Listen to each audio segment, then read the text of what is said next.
Good morning, everybody. I will call to order the Austin City Council for a budget work session. It is Wednesday, July 19th, 2023. We are convening at 9 o'clock in the morning in City Hall in the council chambers, and City Hall is located at 301 West 2nd Street in Austin, and we have a quorum of the Austin City Council present. As I indicated, this is a work session that is called for the purposes of talking about the budget. And with that, I will recognize our city manager. Let's see, is this on? All right. It is. Mayor, members of council, I'm... Manager, you have more than 3 minutes. All right, very good, very good. But I'll try to give back the balance of my time to Ed and his staff. I'm very pleased to be able to present the operating budget for fiscal year 24 to all of you. Before I begin with some of the specifics, I just want to take this moment to thank all the department directors, the assistant city managers, financial staff within each of our city departments, of course, our mayor and council, boards and commissions, and especially our budget team in the financial services department led by Carrie Lang. This was truly a collaborative effort to get us where we are today. The budget I'm proposing is really focused on 3 themes: getting back to basics in city government services, advancing council priorities, and shepherding critically important once-in-a-generation projects for our community. And a sampling of the highlights that is in this budget that all of you began to see on Friday, and many people have delved into that once it went online on Sunday. But let me just kind of highlight what I think are some of the important initiatives that are in the budget. One is we're funding staffing to improve security and cleanliness of our libraries and parks. We are funding the staff to implement the Kroll report and to conduct to move us into phase D of that study. Several positions in EMS to expand recruiting efforts and to address the pandemic vacancy rates. Expansion of enhanced library card. Additional shade structures for our parks, staffing to open the Goodnight Ranch Fire Station and EMS station, 16 firefighters and 12 EMS EMS paramedics, additional caseworkers and contractual funding for the downtown community court, funding to begin the improving of parkland open through a land management program. And what we've asked the staff is, while this is a modest first attempt, is to try to develop a 5-year program so that we know what the subsequent investments will need to be over the next 5 years. We are proposing an increase to the general fund reserves from 14 to 17%. And as you know, as we've talked to each of your offices, we're expecting to have additional disruptions to our city government in terms of weather-related events. And it's important for us to get to those reserves to the right level so that we can respond to the public's needs at that time. The investment in generational projects are the Convention Center, Project Connect, and airport expansion. The statistic that you all might be interested in is the San Antonio Airport sees about 10 million passengers a year. The airport at Austin Bergstrom sees over 20 million passengers a year. It is a phenomenal growth that facility has experienced. I was here when we opened it up in 1999. And we now need to make a significant investment so we can keep up with that growth at that facility. A civilian wage increase of 4%. We increased the living wage from $20 to $20.80. And by doing it this way, and we'll beat the $22 hour standard by 25, but by doing it in the manner which we are recommending, it keeps the problem of compression from taking place. Increased city contributions to the 3 pension systems. There was legislation this year to fix the City of Austin pension system as well as that of police. And our city employees will see a 1% increase from 8% to 9% to the pension system. One of the things that's always difficult when we put a budget together is the health premiums. And this city has done a phenomenal job in managing its health care costs. So we're able to recommend no increases to the health premiums for our city employees. This is the 5th time in the past 6 budget years we've been able to do that. And the way we're able to do that this year is that we're going to create or have a program that's called Medicare Advantage. I'm a member of Medicare Advantage through a system that's private, and it's one that it'll help our benefit fund by moving retirees into that because it saves a considerable sum of money. But we do this on a voluntary basis in 24, and hopefully we'll be able to make that permanent in 25. And this was something that AFSCME asked us to have time so that they could adjust to this standard. And so we'll offer this on a voluntary basis, and hopefully our retirees will take advantage of that. Increasing the income limit to make it easier for city employees to access the child care benefit.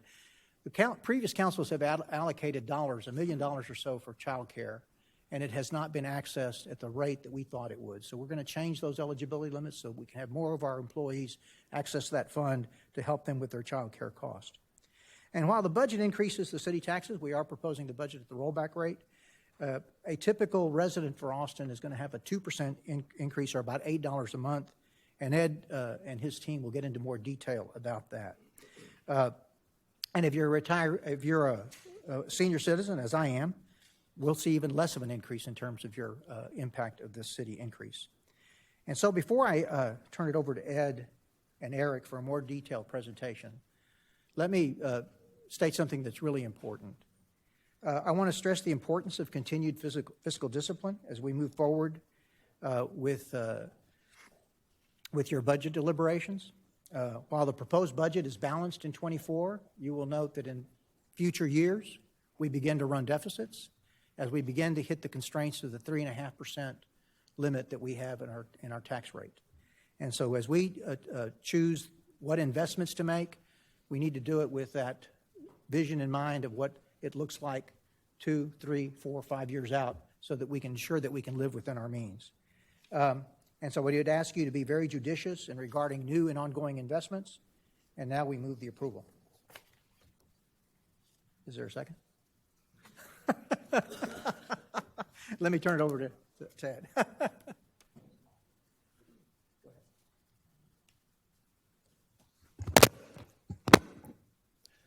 Good morning, Mayor and Council. It is a pleasure to be here today. My name is Ed Van Nino, the Chief Financial Officer for the city, and as your Chief Financial Officer, this is always one of my most exciting points in the year, the day that we formally roll out and present to you the city's budget plan for the next fiscal year. I may be biased in this, but in my opinion, this is probably the most important document that Council approves every year. It's a document that reflects your priorities, policy priorities, and if we got it right, it truly will reflect the things that you have told us over the last year and in previous years, that these are the kind of programs and policies you want to see implemented. This then becomes the funding that we have available to implement your priorities over the course of the year. Now, I know I hear from some of my colleagues that, hey, there's a lot of other important documents that we produce in the city. I don't know if the budget's the most important. So I'll be diplomatic and say it's one of the most important documents you will approve in any given fiscal year, and we're really excited to present it to you today. I do want to make a few introductions. I'm joined to my left by our budget officer, Carrie Lang, and I just really want to say welcome back, Carrie. We are super happy to see you in that seat. Nobody more happy than me to see you in that seat today. And to her right, my left, is our division chief in our budget unit, Eric Nelson, who has really stepped up and done a great job getting us to this point when Carrie was out for a couple months. So, so let me get into it. Let's go to the next slide. Just kind of talk about what we're have in line for you today. I want to first come off and talk about our fiscal year 24 budget timeline. It's a long timeline. I just want to give you a sense of where we came from and where we're going from today. I will talk about our all funds overview. This is the 50,000-foot overview of the city's budget, that total amount of money that we have spending and kind of where we're allocating it to.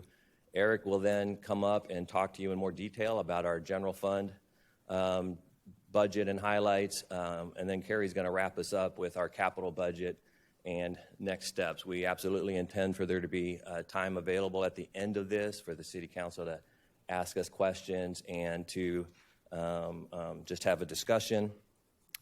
Maybe before I go to the next slide, just hang on this slide for a bit. I just want to talk a little bit about really what our hope and intention of today's meeting is. You're going to see in a second, this is not the only work session, right? This is not the only time we're going to be here talking to you about the budget. We have multiple work sessions planned. And so really what we're hoping to get to today is kind of like setting the table. This is like setting the Thanksgiving table and seeing everything that's available to us to discuss. What we want to, hopefully get from council today is, what are your initial thoughts and reactions to the budget? Are there, we'd love to hear what you like about the budget, but to the extent that there's things you'd still like to see maybe addressed in this budget, we'd like to start hearing about those today. And this is not your only opportunity to do that. But that's really what we're hoping to do today. It's a little bit of a higher level discussion.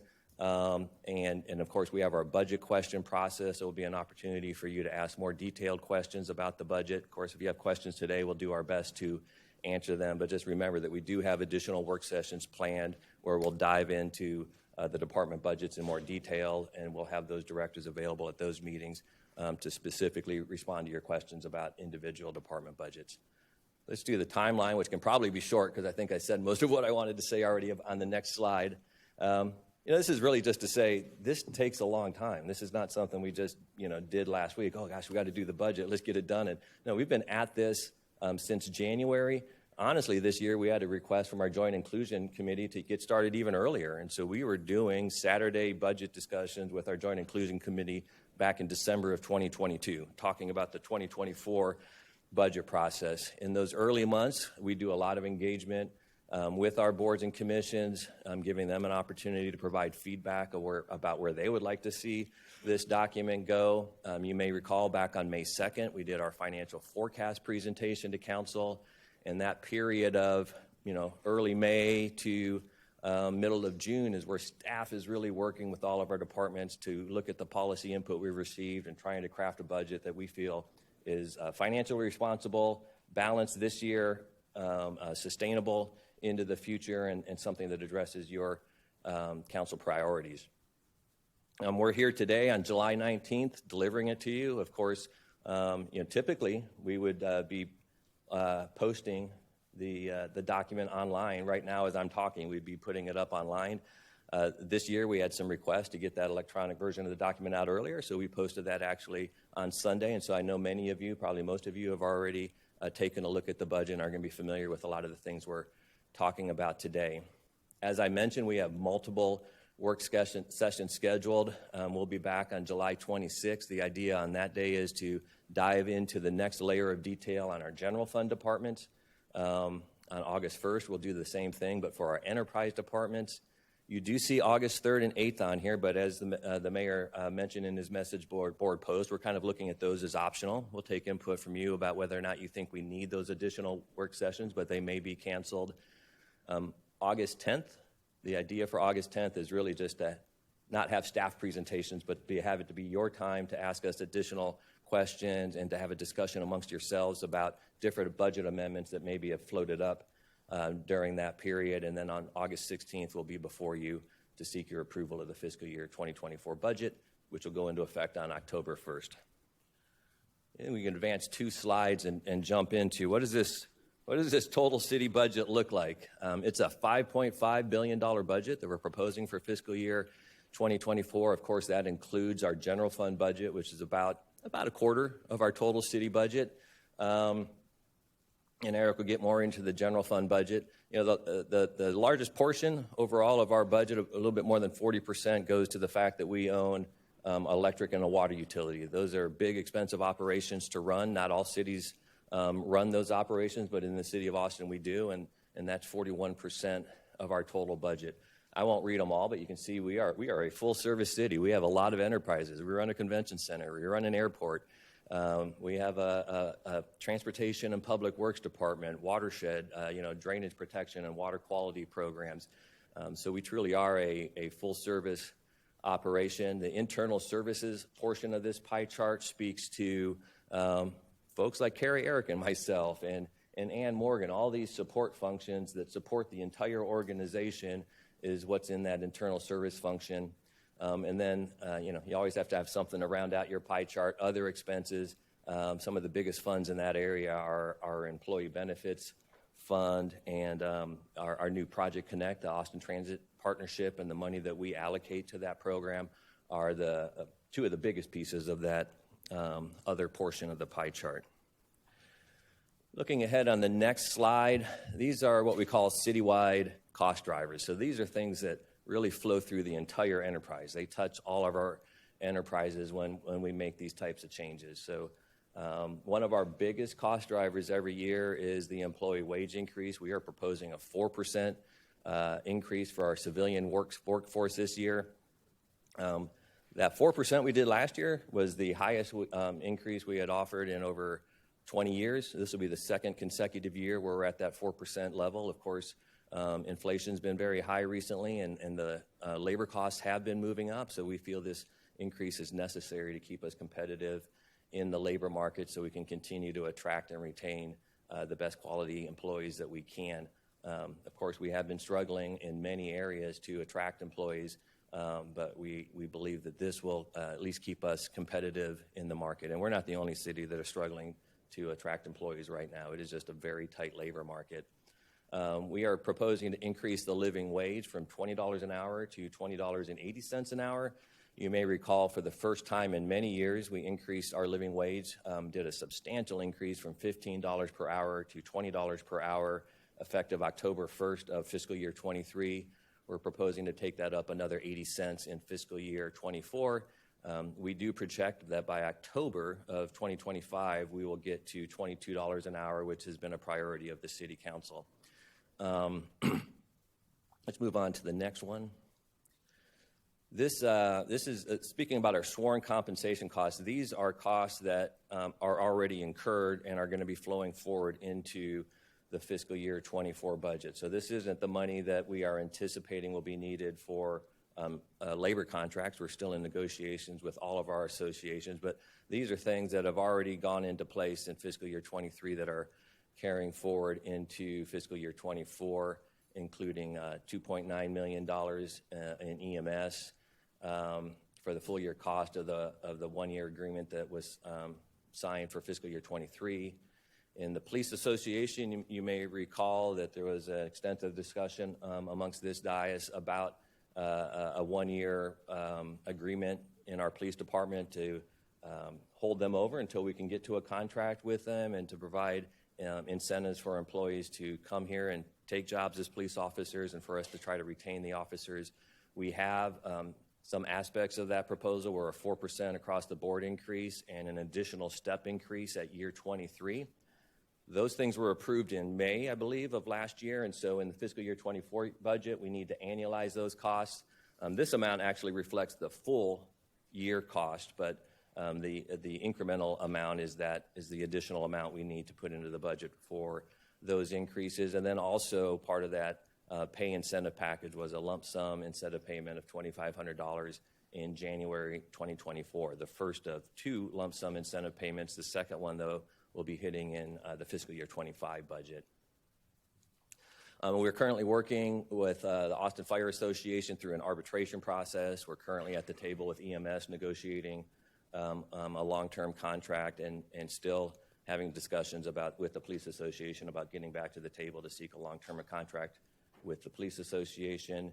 And again, we do have money included in the general fund budget in anticipation that we will be able to get to labor agreements with all three associations. Let's go on to the next slide. Another big cost driver for the city in any year, but particularly in this year, but in any year, when we have wage increases, when we increase the number of employees we have, you'll see increases to our retirement contributions. We have three retirement systems, one for our police officers, one for our firefighters, and one for our general employees and paramedics. For the police system, we implemented, the state legislature approved really important reforms to the police system, not this session, the prior session. That has substantially improved the financial outlook for the police retirement system. Oh, I'm sorry, I jumped ahead one slide. Let's go to the next slide. We'll come back to this one. I apologize. I have my slides in front of me in reverse order. Can you advance it one? Oh, there we go. I'm sorry. Go back. We'll get it together. So speaking about our police retirement systems, you can see on the table here a $7.3 million increase in the contributions to the police retirement system. That is something that's required by state statute. I do want to remind the council that the police employees last year also saw a 2% increase in their contributions. So this is not just a one-sided correction to these retirement systems. It's a multifaceted correction that resulted in increased city contributions, increased police officer contributions, a lower benefit tier, and other changes. In the 88th session, the session that we just got through, the City of Austin employees' retirement system saw reforms similar to what we did with the police department, and so increased contributions to the city system as well. And the employees will see a 1% increase in their contributions to the system this year and another 1% next year. So this is a good news story because it puts our retirement systems back on track to being financially sustainable and stable and ensuring that those important benefits are available to our employees who are either currently retired or who will be retiring. Now let's go back one and talk about the employee and retiree benefits. We're really happy, and just kudos to the Human Resources Department for the work they've been doing to look at plan design and how we can continue to provide a great benefit to our employees, but adjusting the plan design in ways that helps keep premiums down. This will be the 5th year in the last 6 that we've had a 0% premium increase. We did do a 5% increase in fiscal year 23, but the 4 years prior and for fiscal year 24 proposed, no premium increase. Looking ahead, a big part of how we're getting to that no premium increase is by offering a new Medicare Advantage program to our retirees. We're really excited about this. We believe it's going to provide a better level of benefits to our retirees at a lower premium for them, and it's just one of those things that we can do to help keep those premium costs down for our retirees. You can see the city contributions to the system are going up substantially, while active and retiree contributions are essentially staying flat. Now we can advance 2 slides. I think that concludes my comments. Eric's going to come up and talk to you in detail about the general fund, and I will be available to come back if you had any questions about these slides. Mayor, are we holding our questions till after the presentation? Well, I'll ask them what they think's the best way to do that, and so that I was anticipating that's what we would do, just in case you're asking a question that might be answered by future parts of the presentation. But this is our work session, so however you want to approach it's fine with me. Okay. Well, I just had a quick question on what you laid out, Mr. Vanino. What is the city's current vacancy rate for our The departments? citywide vacancy rate's in the 15 to 16% range, I believe, from the last report I saw. Okay. Thank you. And I'll verify that for you, but it's in that range. Thank you.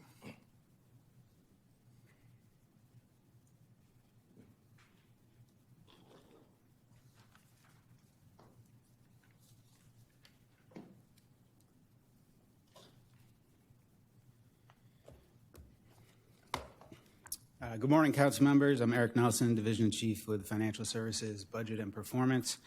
I'm going to take a deeper dive into the general fund portion of the budget. So we'll start with the revenue situation.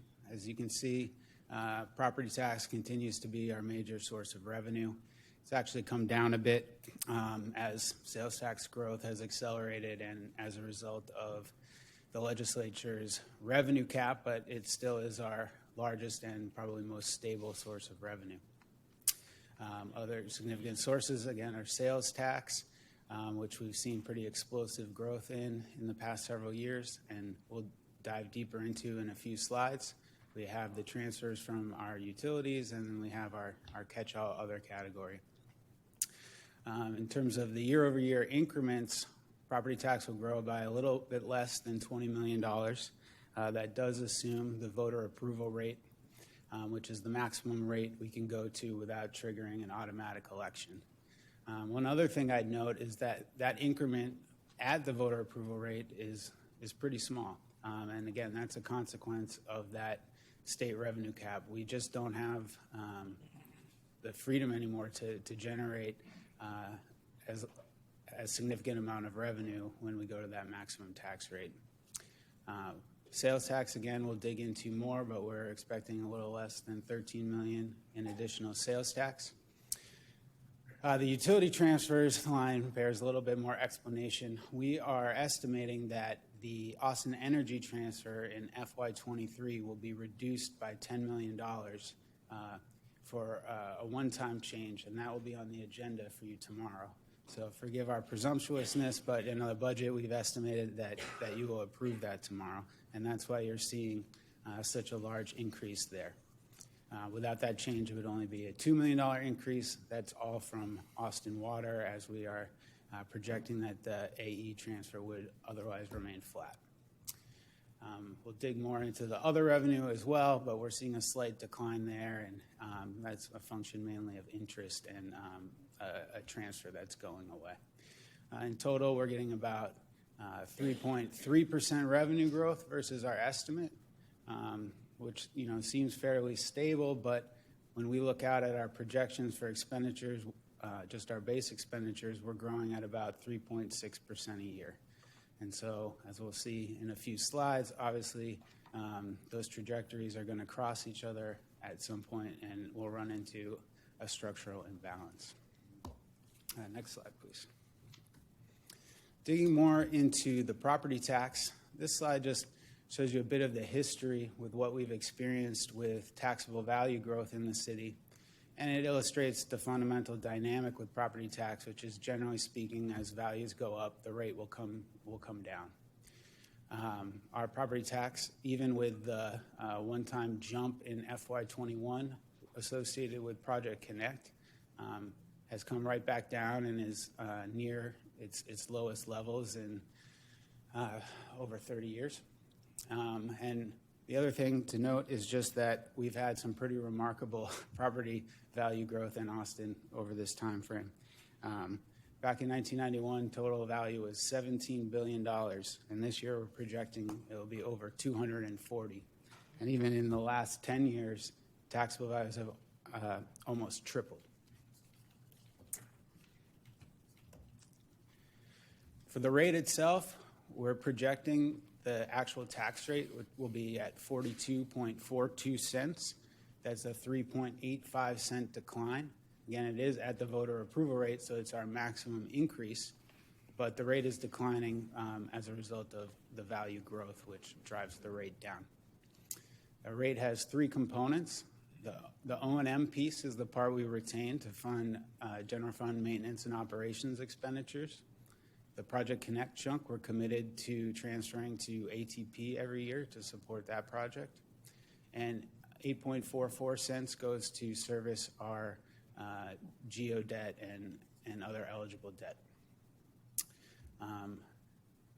With respect to the value growth, we're projecting 11.6% growth this year. That's based on the noticed rolls from the appraisal districts with an expectation for some protest loss.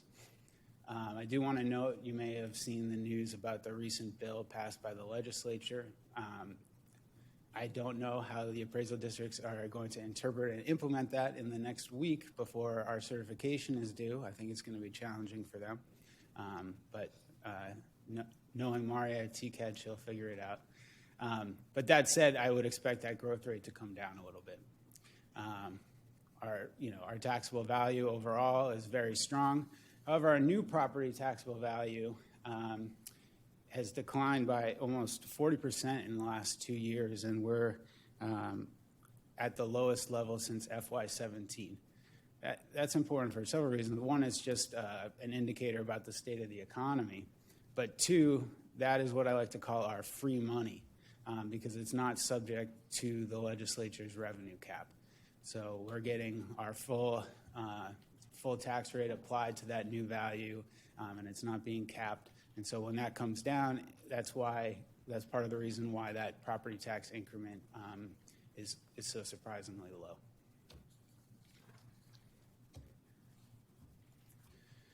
When we translate that rate and that value growth into an actual tangible impact for our taxpayers, we come up with these figures. We're seeing a very modest increase projected of only 1.5% for our typical homeowner, and that's someone who lives in a homestead who does not receive the senior or disabled exemption. The seniors and disabled homesteads, it's an even, pardon me, an even smaller increase, less than 1%. And that's the year-over-year change, but I think what's interesting is that these levels are both still below where they were in FY21. And we picked FY21 not just because it makes us look good, but because that was the year that Project Connect was approved. And so we had almost a 20% increase in the tax rate that year, so it'd be tough to get below that level. But since that time, based on your actions on the tax rate, homeowners in Austin are paying less than they were 3 years ago.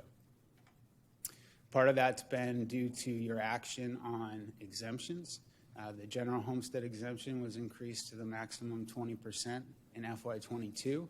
At that time, the senior exemption was increased to $113,000, and as you know, in June, you increased it again to $124,000, and those actions have real consequences in terms of restraining the growth in people's property tax bills. This is trying to put the size of that property tax bill in context versus our peer cities in Texas.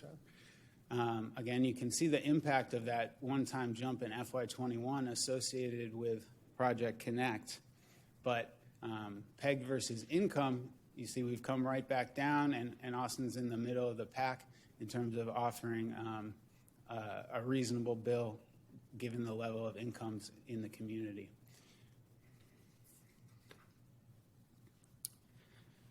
Now we'll move on to sales tax.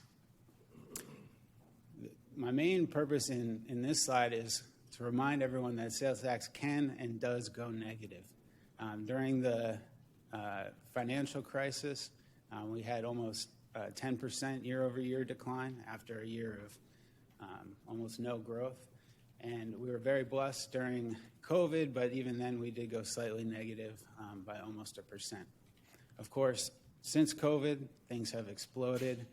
There's been a lot of quantitative easing, extra dollars circulating in the economy, and that drove an explosion in sales tax revenue. We're seeing that come down very quickly now. We're projecting ending the year at this year, FY23, at 6.2%, and we're looking at a 3.5% growth rate for FY24. Now, 3.5% may seem low compared to some of those recent numbers, but again, we're really seeing some significant distortions because of COVID. If we look at this chart, this shows what we're getting every month in terms of our payments. Our recent peak was back in April of last year because we were still comparing versus a prior year that was suffering from some effects of shutdowns. But since that time, these numbers have moved in almost a stair-step pattern every 4 months. You can sort of see the levels step down. And in the last 3 months, we've seen that fall to the 3% range. When we developed the budget, we didn't have the July payment. It just came in last week. And to be honest with you, I was extremely relieved to see that it had a 4 at the beginning instead of another 3 or worse. So you may remember, oh, sorry, could we go back? My bad. You may remember during the forecast presentation, we had John Hawkinios prepare an analysis, and he was pretty pessimistic about the state of the economy. I think we're starting to see that with the lack of new value on the property tax side, and now we're starting to see it play out in the actual sales tax receipts. You know, inflation will help sales tax in the short term because people don't change their behavior, but prices are higher. But when it starts to eat into real income growth, then people do change their behavior, and we start to see a steep drop-off. Thank you. Thankfully, utility transfers tend to be a much more stable source of revenue, which is nice for those of us who have to forecast these things. We've discussed how Austin Energy, we're assuming there will be this one-time reduction in 23, but had there not been that reduction, we're assuming it would be flat in FY24 at $115 million, as y'all as a body worked out with AE when you were discussing their latest rate case. Austin Water has some proposed fee increases, and we'll see their their transfer tick up about $2 million in FY24. Thank you. This just puts those numbers in context. We've seen utility transfers decline as a share of the general fund. That 11.7% number is a little bit distorted by the one-time AE change, but we're projecting it will be 12.2% in FY24, down from 17.2%. The transfer has grown about 15% in the last 10 years, and that's compared to sales tax that has about doubled and property tax that's grown close to 90%. So the transfer really hasn't kept up, and therefore it's declined as a share. Looking into the out years because of some rate increases and population growth, and the fact that we don't think sales tax will be as rosy, and we don't think or we no longer have the capability to generate as much property tax revenue, it will creep up a bit, we're projecting as a share, but still remain far, far below where it was 10 years ago. I do also want to note that financial policy sets a cap on the AE transfer at 12% of average 3-year revenue. And based on your discussions with AE, we're actually calculating out into the future at only 11.6%. This is digging a little into that other revenue category, a bit of a catch-all. The main story here has been the explosion in interest rate growth and therefore revenue. That's really skyrocketed. You see that in the FY23 estimate. We also have other city operations have really returned to full strength and full utilization after the pandemic, and so we've seen this revenue jump up. Looking at FY24, however, we're losing a $3.8 million transfer from DSD that we've had for the past 2 years. That was to repay the general fund reserves for essentially a loan that we gave them when we established DSD as an enterprise department to give them some ending balance cushion as they got going. Thankfully, they've done very well as the economy has boomed and development fees have come in, and so council asked that they repay that loan. So we did that over a period of 2 years, but now we'll be losing that $3.8 million transfer. Thank you. So when we combine all this revenue situation with where we're at in expenditures, of course, we presented a balanced budget in FY24. We'll always find a way to do that. But for planning purposes and discussion purposes, we also forecast out where we think revenue and expenditures are likely to be. This represents a pretty base forecast, just assuming what we're going to need to do to meet council priorities that have been established already, and to keep the lights on, as Ed likes to say. And we're balanced in 24. We have a slight surplus for 25, but then things start to go negative. And so we have a projected $20.6 million deficit by FY28. I don't think this is the same story we've been saying for several years now, ever since the rate cap. And so it's a familiar dynamic, and we'll continue to work to try to align our expenditure and revenue curve so we reach structural stability. Can we interrupt you real quickly? Sure. Councilmember Allison Alter. Thank you. Good morning. I was wondering what this assumes in terms of public safety staffing over time. Sure. It assumes the opening of another fire station in FY25, and then for the past 2 or 3 years, we've been assuming that we would start on the police staffing plan. So this includes 190 officers being added in FY25 through FY28. So it includes 190 police officers starting Sure. to be And added if you- in fiscal year 25, although not all 190. Correct. Yeah, it's a stair step. I think it's 35, 45, 55, 55. And if you remove those, I think we'd be roughly balanced by 28. Another way to look at it, if you didn't want to devote that to the staffing plan, you'd have about $4.5 million a year, but then you would have the deficit or if you don't add anything beyond what it takes to just meet base expenditures, wage, insurance projections, then hopefully we would be roughly in balance. Thank you, and I was simply asking what the assumption Okay. was Sorry. on that, so that I would understand that. Thank you.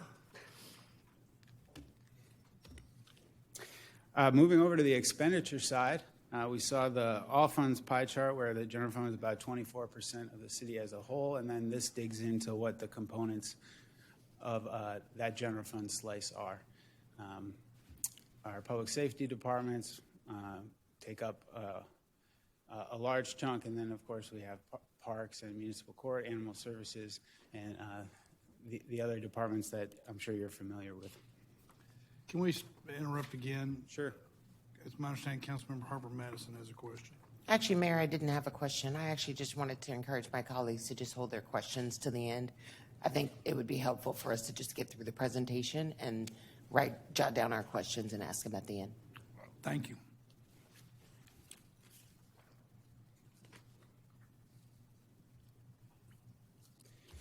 So digging in a little bit about what's new and what we added. In Austin Public Health, we're going to be adding 7 positions in the supporting budget for the Dove Springs Public Health Facility. And we've also added $1.2 million for full-year operations of the Southbridge Shelter. At Municipal Court, we've added about $650,000 to increase case management and rehabilitative services at the DAC. In Animal Services, trying to make an investment there to improve their operations. There's 4 temporary to permanent positions being converted, and that will allow more time spent on just the daily care and feeding of the animals. As we all know, the shelter is always operating at or near capacity. There's $100,000 in one-time funding for an animal behaviorist services contract. We're going to try that for a year, and based on how it goes, then we may try to hire that on a full-time basis. There's $100,000 in the from the Capital Rehabilitation Fund to fund a dog kennel run at the shelter. I just want to point out also that the Capital Rehabilitation Fund transfer from the general fund is fully funded per financial policy this year at $10.5 million. And this is just one example of the projects that we're able to do because we're meeting that policy, just to keep up the facilities we actually have. And finally, there's some money in there so that they can upgrade their management software at the shelter.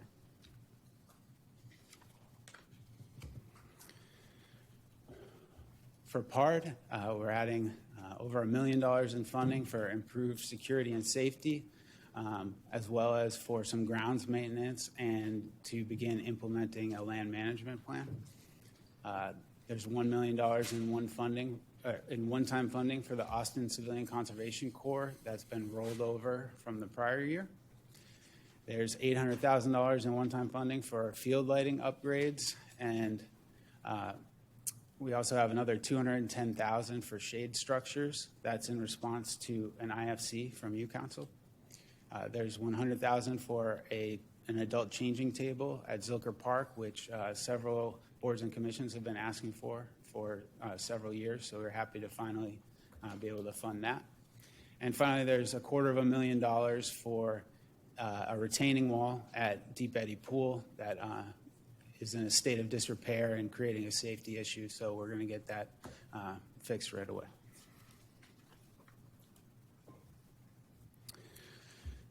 At the library, again, in response to recommendations from a number of boards and commissions, we'll be expanding the enhanced library card program to 3 new locations. We're adding 5 positions. I think it's 2 security positions for library facilities and 3 maintenance and custodial positions to improve security and cleanliness at the libraries. And we have about $2 million in total capital expenditures to make up for some shortfalls in some capital funding and to do some roof and HVAC projects at other locations. Housing will be adding 3 positions as they transition to a standalone department. That's really restoring positions that were eliminated when housing and planning merged, but now that they're going back on their own feet, we're adding some support staff back for housing. For planning, again, they're getting 3 positions to provide some administrative support, as well as 5 planning positions to help them with their core mission. We also have $3 million in one-time funding to do updates to the city's various comprehensive plans, including Imagine Austin. Within planning, we have some funding for the climate equity plan, including 2 positions, and then some one-time funding for a number of initiatives that were recommended in that plan. In our public safety departments, we're adding staff in both fire and EMS to staff the Goodnight Ranch. We have some positions at the airport, $1.1 million in funding for Zoll monitors, which are defibrillators and ambulances. With respect to police, as the city manager mentioned, we have 11 civilian positions being added to improve training and reporting at the academy. And that's in response to a Kroll report recommendation from an earlier phase, but we also have funding to conduct Kroll report phase D. Some other things we're planning to do, we have $7 million as a down payment on the purchase of the Ben White facility. We have the funding to complete the city's purchase of generators, which will come before you tomorrow as well. We have some funding to have a contingency for any emergency response and supplies we may need. We have $200,000 out of the general fund for cultural district planning. That's in response to a commission recommendation. And we have $200,000 for the African American Cultural District Phase 1, and then we'll also be doing Phase 2 of the Mexican American Heritage Corridor out of the Historical Preservation Fund. Finally, about $500,000 for implementing the city's branding initiative. As Jesus mentioned, we have the general fund scheduled to end the year at a 17% reserves level. This represents an increase from 14 to 17%. The current policy is 14. However, GFOA best practice is 2 months. We have a recent report from the city auditor that recommended a 2-month reserve level. As Ed mentioned, we've seen utilization of our reserves increase, of course, in our response to COVID, but as recently as a couple months ago, Council approved a transfer from the reserves to Austin Resource Recovery to fund its budget overages associated with Winter Storm Mara. And finally, higher reserve levels are always viewed favorably by ratings agencies, and especially in an environment of higher interest rates, it's important to get those ratings as high as we can. So that concludes the general fund portion. We'll be moving on to enterprise. I don't know if you want to pause here. Wouldn't be a bad time. Councilmember Fuentes. Thank you. The 3 positions to respond to medical emergencies at the airport, is that the expansion of the EMS unit at the airport? The pilot Correct. Program? Yes. Okay, is that now going to be a funded activity at the airport, or will it still remain as a pilot? It's going to be funded by the airport. Right. So EMS will be made whole, but the staff will be at the airport. At the airport, okay, but that'll be a program, a staffing structure at the airport moving forward? That's my understanding. Great. Well, that's great news. I'm glad to see that included in the budget. We have seen already instances where having EMS at the airport has made a life-saving difference. So I'm pleased to see that included in the budget. The other question I had is on the $1 million for emergency response contingency. Can you elaborate a little bit more on the details of that? Sure. Well, because it's a contingency, we don't have a specific budget, but it's meant to address any emergency supplies that may need to be purchased. We've just experienced these challenges in the last few years with the winter storms, and when that comes up, we need supplies for our resiliency centers, or I know we've had instances where we've brought water in, and this provides us an easy budgeted source of funding to tap if that happens. If not, it could be rolled over and maintained in a future year. Okay, great. Well, City Manager, I'm very happy to see such a focus on resiliency in this proposed budget, and I wanted to highlight that as another positive step forward, because we know that with climate change worsening, we're going to have more disasters in our city, more extreme weather events. So I'm pleased to see that also included. Thank you. Thank you, Councilmember. Councilmember Harper Madison. Thank you, Mayor, for recognizing me. I appreciate it. Thank you for your presentation. I really appreciate it. It's been very thorough. I'm happy to see you, Carrie. So a couple of questions. Animal services specifically, I have heard some really extreme stories about animals being injured and then kenneled for 23 hours and then becoming behaviorally problematic and then unadoptable.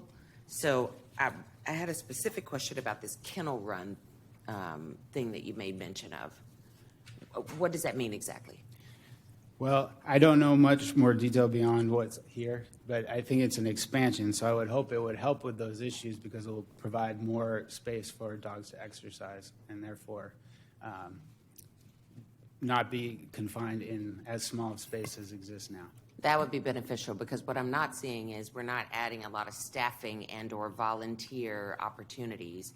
And so if, you know, these dogs are locked up for 23 hours a day, of course they become behaviorally problematic. Right. The other question I had about that was, Councilmember, one of the things I wanted to just mention to you about the animal shelter is we're right now engaging someone to do a thorough review Awesome. of the shelter. That's to Try fantastic. to identify all the issues that need to get addressed. That's fantastic. We've placed funding in this budget to help with dog management or the behavior. So does that speak to this animal management software? I don't know what that means. Well, it's in effect to try to deal with some of the issues that people have raised in all those Okay. emails that we've gotten. And as soon as that report gets done, we'll share that with council to kind of show you Awesome. what it is that we've identified that needs to get done, and then we'll begin to systematically address it. Thank you. I really appreciate that. Then the other question I had, the new fire station, where is it located? I think is it Goodnight Ranch? Pardon. It's Yeah, D2. Goodnight South- Ranch. Okay. Yeah, Southeast. Southeast. Okay, then my last question, so the phase one for AA that you mentioned, can you speak to that at all? I really can't, to be honest with you. I can get. Is that someone- something I could get some follow-up on? Yeah, of course. That'd be Of great. course. And I just wanna I'm remind- sorry, I lied. I do have one more question. The Carver and University Hills, those are obviously in District 1. We already have some funding that's been allocated to both of those. So I'm just curious about what the additional funding looks like for both, like University Hills Library, for example, we just had a grand reopening. I'm curious what else is happening there. Don't quote me on which one's which, but I believe one is an HVAC replacement and one is a roof repair issue.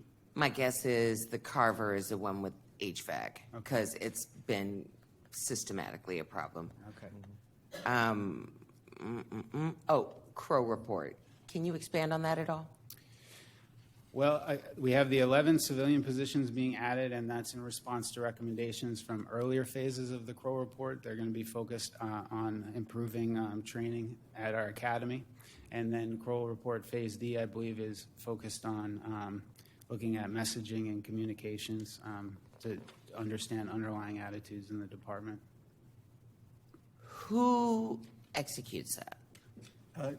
Councilmember, several things. One is we know that there needs to be a lot of attention on the academy, so that process. Well, so for what it's worth, manager, you know, the Crow Report was a direct reflective of a piece of policy that I brought forward No, I understand. when we had a problem with our police academy. And so I'm very curious to know exactly who, what, when, where.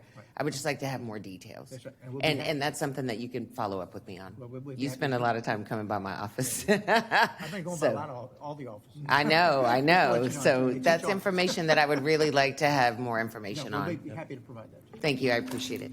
And Mayor, I'd like to just, real quick, I just wanted to mention that we're taking really good notes on this, council member, and so some of these topics that are really more operational, we're going to have our operational experts here on August 26th, and we're going to have additional presentations. July 26th, I'm sorry for that, on July 26th. And so just want to make sure we're going to get back to some of these specific operational questions that you have, either at that work session or through the council budget question process. I appreciate it. The other question that if you wouldn't mind taking some notes on is the ARR allocation. I know that there's been some conversation about doing a combination of Austin Resource Recovery and another one of our departments, I can't recall which one, Fleet Services, to take a space and do like a co-located thing. So I'm just wondering, what are the implications there for this ARR allocation?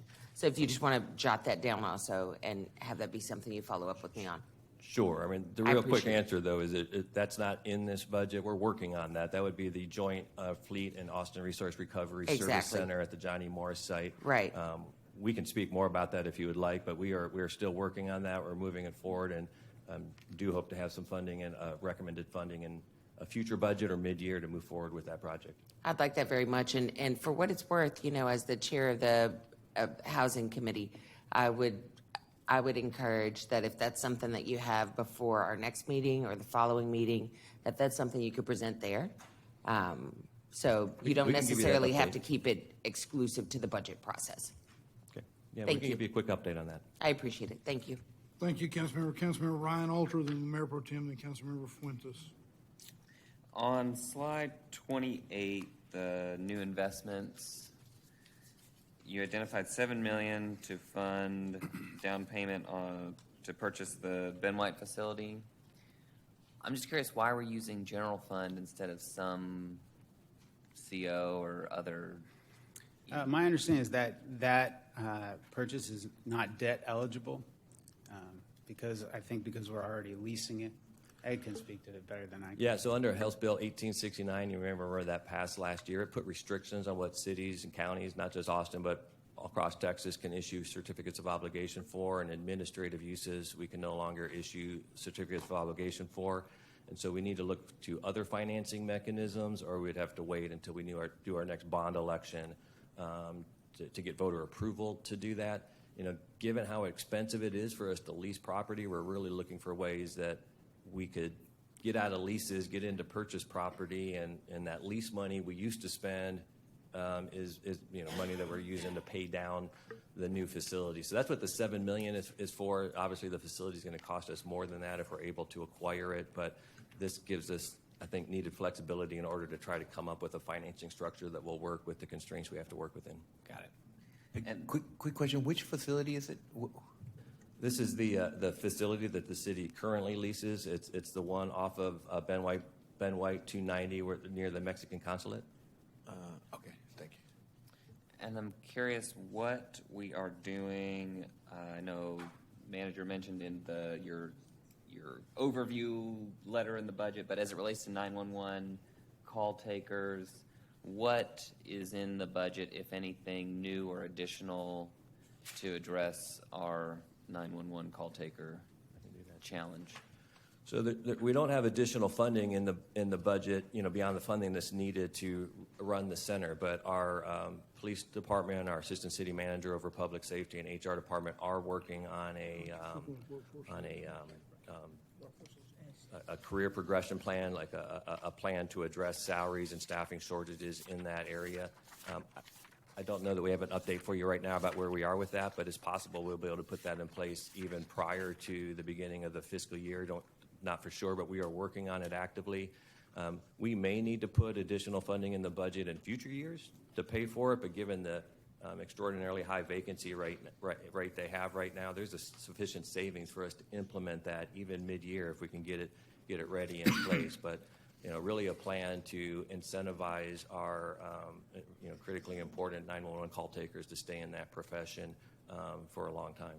And this may be a July 26th question. If so, I'm happy to wait. But as it relates to that particular topic, we had a meeting a while back about, we are paying the rate we're paying for our call takers, but then we're hiring or we're employing our sergeants at overtime rates that are basically 3 times what we're paying our call takers. Was there any kind of analysis done on if we increase the wage, that we might actually have a net savings because we're not going to be spending time and a half on our sworn police officers. Did we do any kind of cost benefit on that, or are we trying to see if the current pay structure incentives will get us where we're trying to go? Well, I can say if we've done it, I've not seen it. It's not been led by my department. Let me circle back with Human Resources and our ACM over that function, Yeah. Bruce Mills, and we can provide more information at the next brief. On the work session. 26th, we can provide you more detail, but the preliminary results are we've, because the house was a little on fire, we went to the emergency basis. We are dealing stuff with pay, and we can get you that detail in terms of the pipeline is beginning to get filled with what the pay structures we're putting in place, but there's more detail that we can provide to you on the 26th. Perfect. Thank you. Mayor Pro Tem. Thank you, Mayor. I have a question on slide 26. The 5 positions to support planning efforts, are those any of the positions that were specified as ETOD planning? I'm not sure. I'd have to get back to you. I know that they're all planners, but I'm not sure which specific areas they're going to support. Okay, I know we had chatted about that, so it's on your radar. The ETOD planners, I know that our planning director had specified the needs for the work that we're doing with Project Connect to do the ETOD planning. We'll get you that detail. Okay, that sounds good. And I had questions about the land management planning for the parks. The Parks Foundation had said there was a need for 4 FTEs. Do we know if that's how many have been included? We haven't added any FTEs. We have the funding so they can apply to temporaries in the short term, and then we can look in future years to try to find funding for full-time positions. And Councilmember, this is one of the things that we continue to work with our departments. The Parks Department has vacancies, and because this is a priority, we could go back and reclassify positions to deal with that issue. We do have funding to deal with the issue of land management, what it takes. We also asked them to go back and connect that work to what's being done at the Balconias Canyonlands Preserve, and to connect with that with the Water Department has a substantial amount of land, so that when we do that, we kind of have the synergy from that effort to get the land back to where it needs to be, so it does as nature intended it for. And so, and I think that 5-year plan that the Parks Department will come forward with over the course of this the fiscal year you're about to, 24 fiscal year, is we'll know what the investments have to be in terms of people and in terms of resources, contractual or CIP, if it's what's needed to be able to do the capital investment so that those things get done.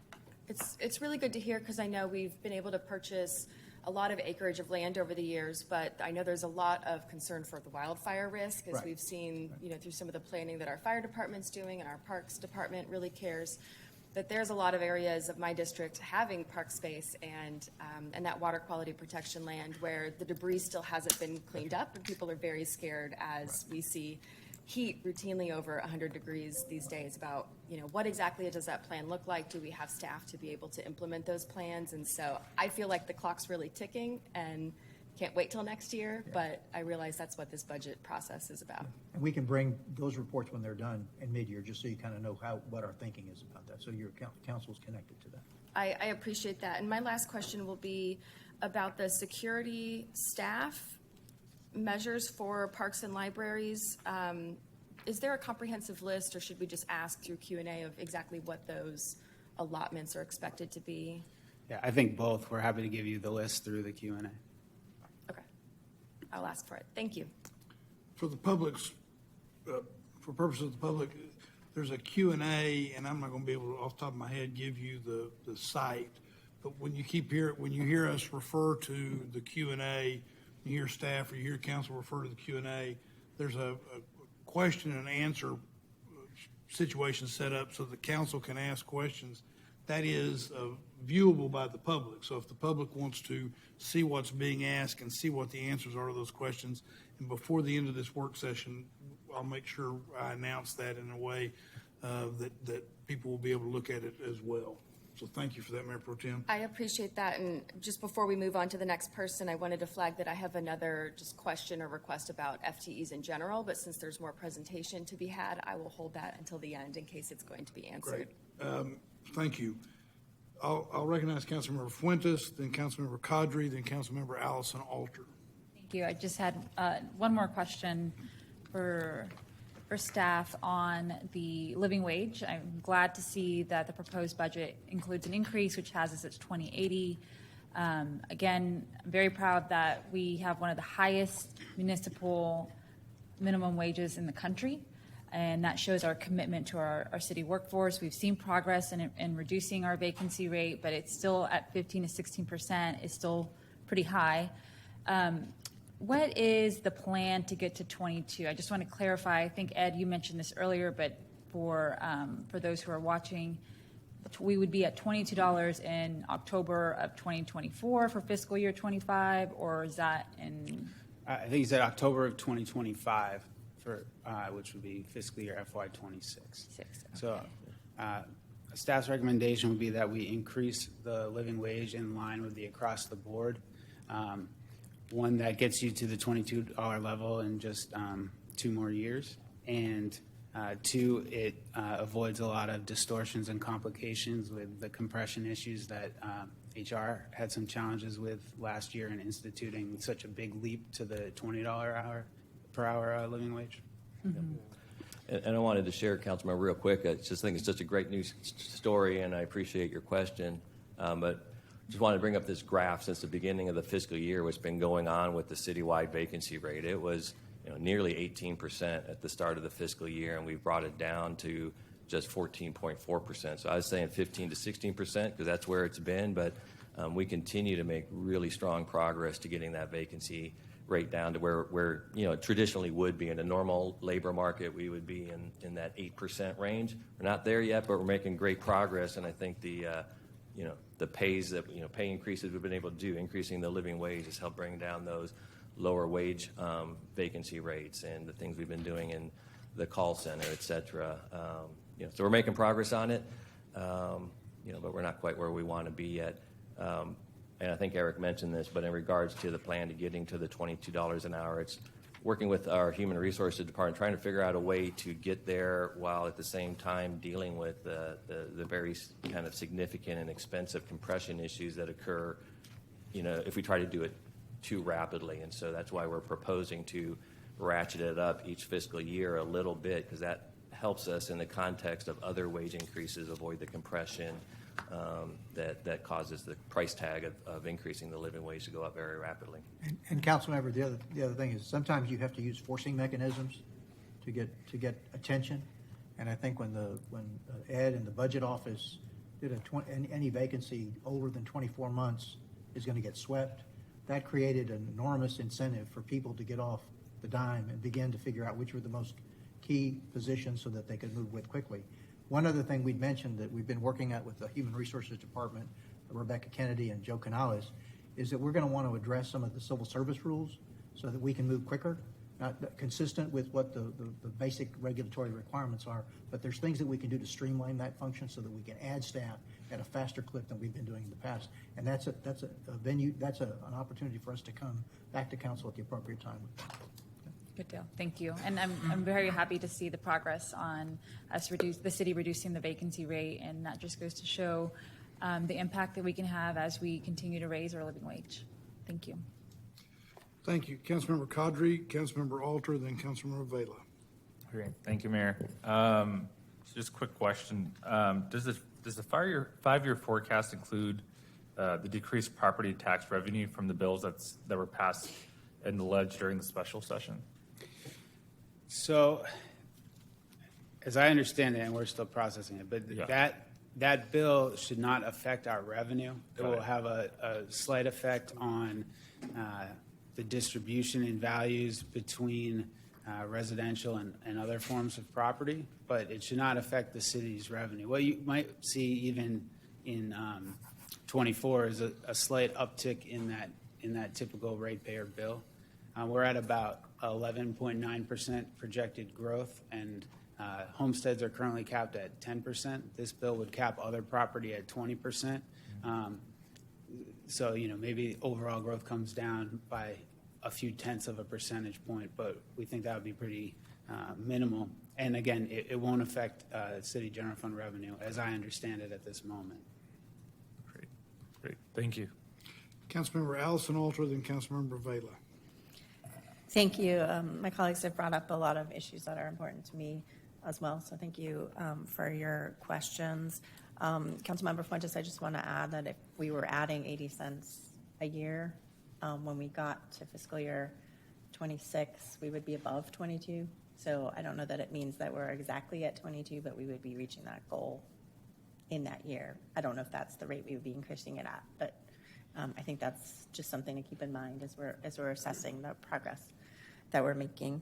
I wanted to echo Councilmember Harper Madison's desire to have more information about the specifics that go into the 11 positions for the academy and the plan there. Moving forward, we lost our director. There's changes going on, and I really appreciate and excited to see the resourcing and the emphasis on fixing the academy. We have a real retention issue, and I think part of that is getting the academy right and doing the teaching at the level that we need it. But I would like to hear more about that. Like Councilmember Ryan Alter, I've been having lots of conversations about 911 and really do want to see kind of the plan together, the plan for the steps and the progression, but also all of the pieces kind of together for that. That is fixable, and as my colleague mentioned, we are spending a lot of money to have highly trained officers in those roles, and the wear and tear, et cetera, of that has problems as well. And so it'd be much better to get people into those roles. With respect to the police department as well, there is funding from the Victims of Crime Act for victim services counselors that support sex crimes, domestic violence, and crisis response. I understand that grant is expiring for those 10 positions. Can you tell me what the funding plan is for those 10 people? I'll have to get you a fuller breakdown. I thought it was 5, and we were going to be able to cover 3 with their existing budget. But if you're telling me it's 10, I'll have to get back to you. I would like some clarity on that. We had understood that there were 10 positions and that they were likely to be able to fund 5, which leaves 5 positions unfunded that would be serving victims of sex crimes, domestic violence, and crisis response, all of which have high levels of incidences in our community, and we want to make sure that we're providing those services and that the people who are in those roles are able to continue in their jobs, since we've already invested in them, we've already recruited them, and we absolutely need these services. And we made promises with respect to victim services when we did settlements with the sexual assault survivors. And I believe that as part of those settlements, there's a requirement to be providing these types of services. So I want to make sure that those positions are accounted for. So if we can hear about those on the 26th, I have also asked about it in the Q&A on that. And then for parks, if we can make sure that on the 26th or in one of these other sessions, we do a deep dive into the parks budget. Also, I'm particularly interested in the maintenance and operations side and what we're doing to keep our parks clean and maintained and safe. But then there's also an upcoming cliff for our parkland dedication money, and understanding how those fees are being handled in this budget, and what are the assumptions in the budget in terms of funding for parkland dedication and how we're handling that, which is a little too complicated for a Q&A question, but I think it's really critical for us all to understand moving forward. And then I also, I've requested in the Q&A that we be able to see the unmet needs for each department. But on the 26th, I would particularly be interested in understanding the unmet needs for the EMS department.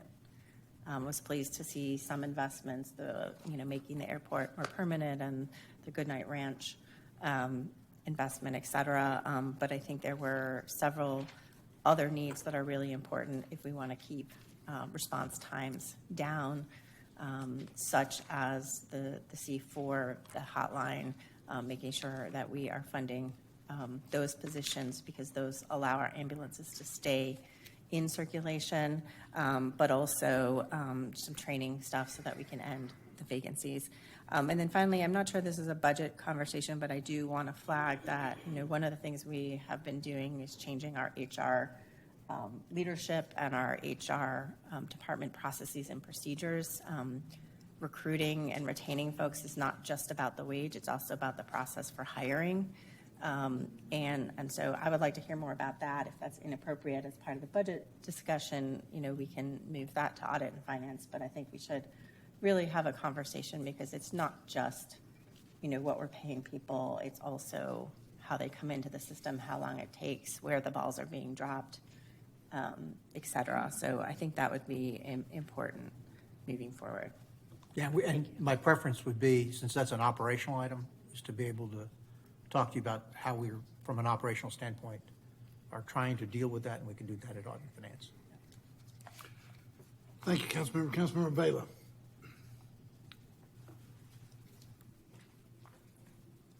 Just a quick couple of comments. I just want to say I appreciate the treatment of city employees in the budget. I think that's a real highlight.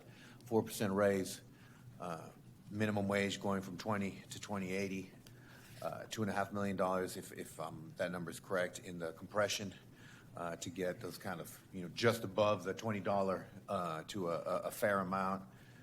No increased medical costs. I think in terms of the way that we're treating our city employees and hopefully the impacts that it will have on recruitment and retention, I just wanted to give you all props. I think that those are really strong efforts, and they're greatly appreciated. Homeless funding breakout. Ooh, just hard to see because I know it's just a multi-departmental approach, and if we could get that, I know this is not a kind of a question for now, but if we can get just a better idea of what we're spending on homelessness, it's just there's so many buckets that we're struggling to really kind of itemize it. And then, what is our current reserve level?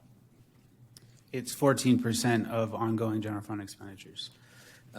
And so going from 14 to 17%, what is that dollar figure? It's about $40 million. That's about a $40 million investment, huh? I would say it's not we're transferring that money into reserves. It's more we're capturing more of what's already sitting there. Yeah. And the other money for rental assistance, I know that was a real big item last year, and I can't remember the exact totals, but I think we were at about $6 million, $7 million in providing, rental assistance. Where are we this year in terms of that money? I think that was a one-time item, and I'm not sure if it was expended. And so we don't have that in as a one-time spend from the general fund, but we could get you a breakdown from housing of what they plan to spend on rental assistance. I would like to see that and make a comparison to next year. I mean, I know that rental increases have slowed, but we're still in a real tight situation, and I know people are still struggling to stay in their homes. And just like last year, in the same conversation we had, I kind of see that as a anti-homelessness funding. Probably honestly the best in terms of value. You know what I mean? If we can, keep people in their apartment, sure seems to cost a lot less to, give them a couple months' rent than it does to take care of them at, one of our emergency shelters. And then in terms of spay and neutering, also I'd like to see where we are with spay and neuter, how much we're investing in that area, how much we're putting into that area. I know that the number of spay and neuter procedures that was done over the pandemic, it really dropped. And I think that's connected to the explosion of animals that we have right now and the struggles that the Austin Animal Center is having with capacity. And so I really think we need to get that program back on track. I'm also hearing from constituents that, we're looking at, I think with Emancipate and some of the other folks that we work with, we're looking at, month-long, maybe multi-month-long appointments for spay and neuter, and we've really got to, get people let their pets, when they're ready to go, we got to be ready to help them and hopefully ease some of the pressure on the Austin Animal Center. And I think that is all the major questions I have for now. Just one quick comment. I know that I'm looking at the Sobering Center. I'm on the board via the City Council for the Sobering Center, and that's another place where I think that's an excellent partnership. I know that they're reaching out to Central Health for additional funding for potential substance abuse. I just want to make sure that we are giving them enough money to breathe and making sure that we're funding them enough so that they have the capacity to go out and get private grants and to go out and negotiate that arrangement with Central Health. It's a great organization, a great facility. I think it's been very successful, and I just want to make sure that that we help get them to kind of the next level as we tackle substance abuse challenges and homeless challenges. Thank you. Thank you, Councilmember. We're getting ready to go. Councilmember Fuentes. Thank you. My question is related to general fund operations. So before we move to enterprise, and this question is for the city manager. Manager, there are some proposed structural changes within this part of our budget, including the moving of the equity office, the SMBR office, and the civil rights office, and wanted to see if you could speak publicly as to the rationale behind the changes in those structures. Yeah. Let me. What happens in an organization when you have offices that are relatively small? It's hard for those offices to get airtime, and I can tell you in the 6 months I've been here, that nothing could be truer than that. I mean, they don't have the gravity to be able to push an agenda that needs to get done within an organization. The bringing together of the equity office, the civil rights office, and the office of or the Department of Small Minority Business Affairs is to bring some kind of mass to that effort, all in the same vein of trying to open doors where doors have been closed in the past, responding to complaints where people have been discriminated against either because of their race, creed, or faith. And also, when we talk about equity, it's how can we preach the gospel of being open as a community to all people and not see it through any specific lens. That's the work that needs to get done. Some of it is economic, some of it is social, but I think that'll give us focused attention. We'll hire a director to orchestrate how those three offices should work together. We hope to get some synergy that can get us some progress into those specific areas where maybe it's been resistant to getting that progress made because we simply have not had enough mass. With respect to sustainability and resilience, it's a great opportunity. We're going to be developing plans, and I think there are plans to be developed in the context of what we need to do as a city, as a community, but to think about that in a sustainable way. Think about that as a resilient city so that we can come up off the turf when those events happen. They're going to happen more readily here in the future. So that's the intent of it, and I'm looking forward to answering the questions that have been raised by those individual advocates that are concerned. This is the beginning of that conversation. And I just will say one thing in terms of what has been our history in the past. I'm trying to reorient us. In an era that I was here before, we developed as a professional staff recommendations, and then that began the community conversation, community engagement we call it now. I think we somehow got that inverted, and we did community engagement as a kind of a whiteboard, and then we developed a program from that. That's not a process that I'm familiar with, and I don't think it gets as much benefit because what you end up doing is boiling the ocean and nothing gets done. So how can we be direct? What needs to get done? And let's get after it. And there are many things that have languished because we simply haven't had the right focus, and I'm hoping to get that done over the course of this next fiscal year. Thank you for those comments, Manager. And certainly, I appreciate you sharing that you view these changes as the beginning of a conversation. Equity is a value near and dear to my heart and to what I do as a policymaker, and one that I know that the 10-1 era of this council, of this city's chapter, has brought to the forefront. We've seen a more equitable Austin as a result of the change in representation. And so I want to make sure that as we move forward as a city, that we continue to prioritize equity and inclusion and ensuring that we're having inclusive conversations. Now, I mean, I've heard some comments about about me specifically, I'm not going to say it's a fan club necessarily. But I want it, the count, just a little bit, I don't like to reflect on my past because, it's hard to do that. But I was born in 52 in Brownsville, Texas. And in Texas, Hispanics didn't exactly get a fair shake. And I'm familiar with that. I experienced it myself. My family members experienced it. I remember my dad getting frustrated because he couldn't get promoted, not because he didn't know enough, because he was named Garza. I'm familiar with that, and I intend to make sure that we focus these three departments in the direction that needs to get done. And when people have questions about either my moral compass or my own ethics, I ask them to just make an appointment, and let's enter into that conversation.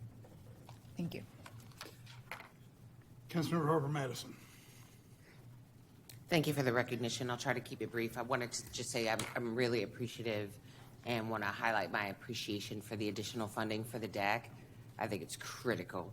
I wanted to ask, are there any other council requests that were not included in the general fund new investments? And if so, what were they? I can provide you a breakdown. I would just say, yes, there are several. Partially that's because the costing on many of them is still under development. But frankly, there are just some that we couldn't afford to fund. But we can provide a breakdown of all of the outstanding IFCs and their status. That'd be great. I guess Q&A is going to be nice and thick. And so then you mentioned 17% earlier, and I'm curious if you can talk about the historic relationship between our reserve funds and our historic fiscal ratings, and how does that relationship look over time? Let me step into that. So, reserve levels are certainly something that the rating agencies look at. Going from 14 to 17% is not going to get us back to AAA rated overnight. Okay. In recent years, we've had two rating agencies, Fitch and Moody, have downgraded us. We were one of the few cities in the nation that was AAA rated by all three agencies.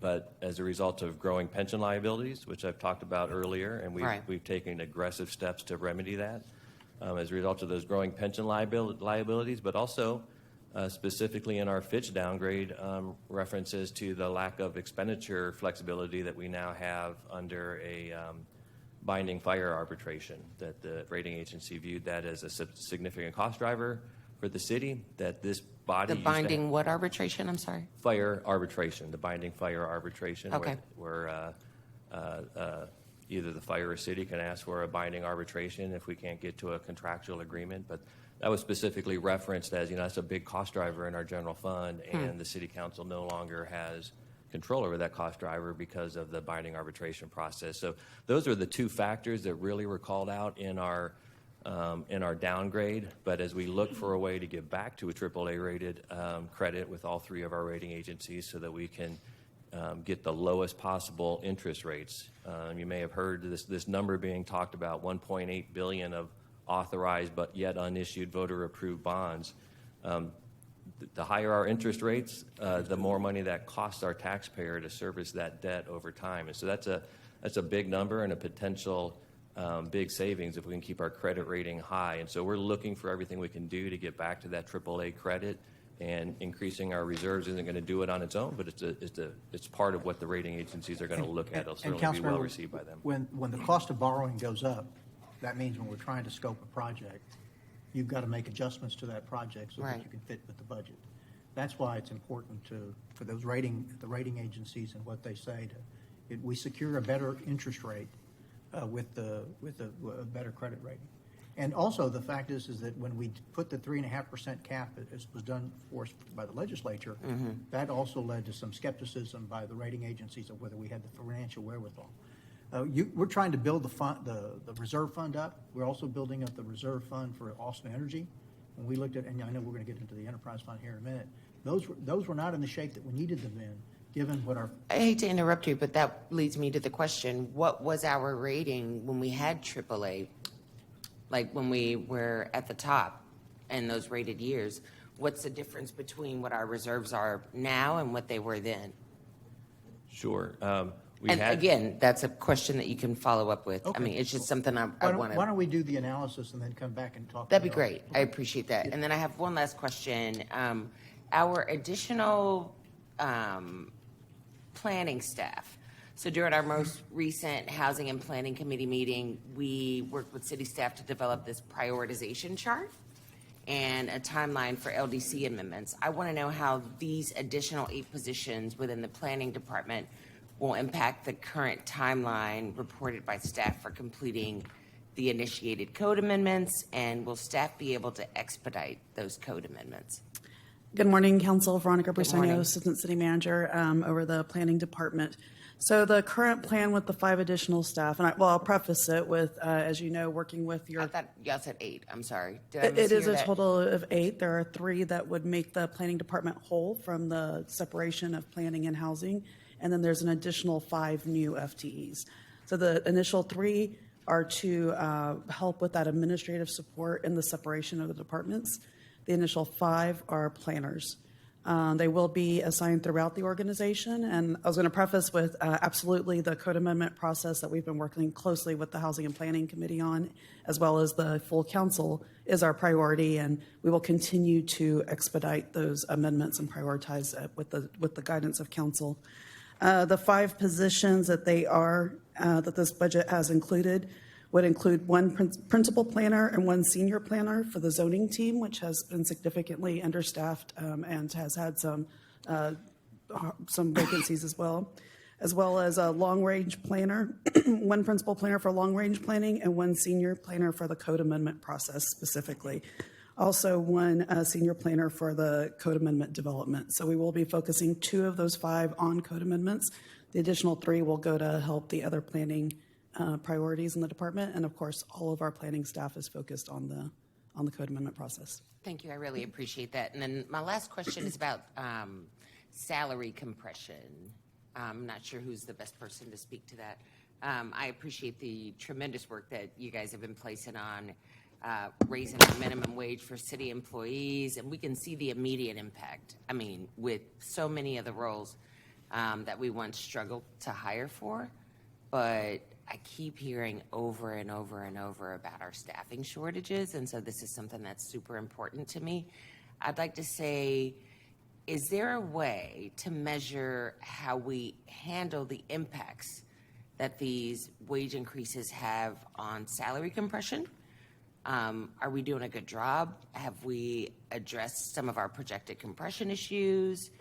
And I'm particularly interested to know, considering we discussed this during our last budget process, how far have we come between that process and this one for salary compression specifically? So in January, HR instituted the compression adjustments associated with the move to the $20 an hour living wage. So obviously, $15 to $20 an hour is a 33% increase. We can't afford to give everyone in the city a 33% increase. So they had to pick a spot to kind of fade that compression out to. Now, they could provide a more detailed breakdown. I think it's in the neighborhood of about a $70,000 a year mark. And so from the living wage up until that spot, they made adjustments to increase salaries and maintain some distance between supervisors and grades. So that was all instituted in January. The funding that Councilmember Vela mentioned that's in this budget is for the annualization associated with that. You may remember, I think HR's initial number was $10 million for the compression last year. We were able to provide $7.5 million in funding on the dais. We started in January, so we got 75% of the year. Now we're adding the next 2.5 to get to that $10 million annual cost. With respect to the move to $20.80, again, a nice thing about doing the 4% is we don't drop another pay grade, so the compression issues are much less severe. Thank you. Councilmember Cadre, then Councilmember Allison Alter. Yeah, I'll make it really quick. I noticed that I didn't see any funding for the Mental Health Diversion Center for the pilot. So I guess my question is just the thought process behind that. I'm not familiar. Oh, sorry. The diversion center is something that the county has asked to develop.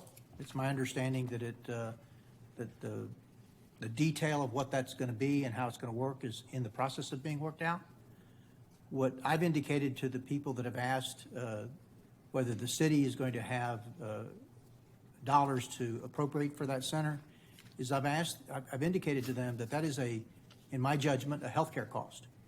And it's a healthcare cost that the county has the complete responsibility for in this instance, and that they have an agency that they approve their budget. They come forward to them every year to approve a tax rate for Central Health as well as their budget, and that source of funding is there should they be willing to work with Central Health to get that done. And then the city's willing to consult, provide professional expertise, how this should work, how we should cooperate, because in the end, it's part of our public safety function. But I don't know that it would be appropriate for us to fund something that we think they're completely capable of doing. Okay. Great, thank you.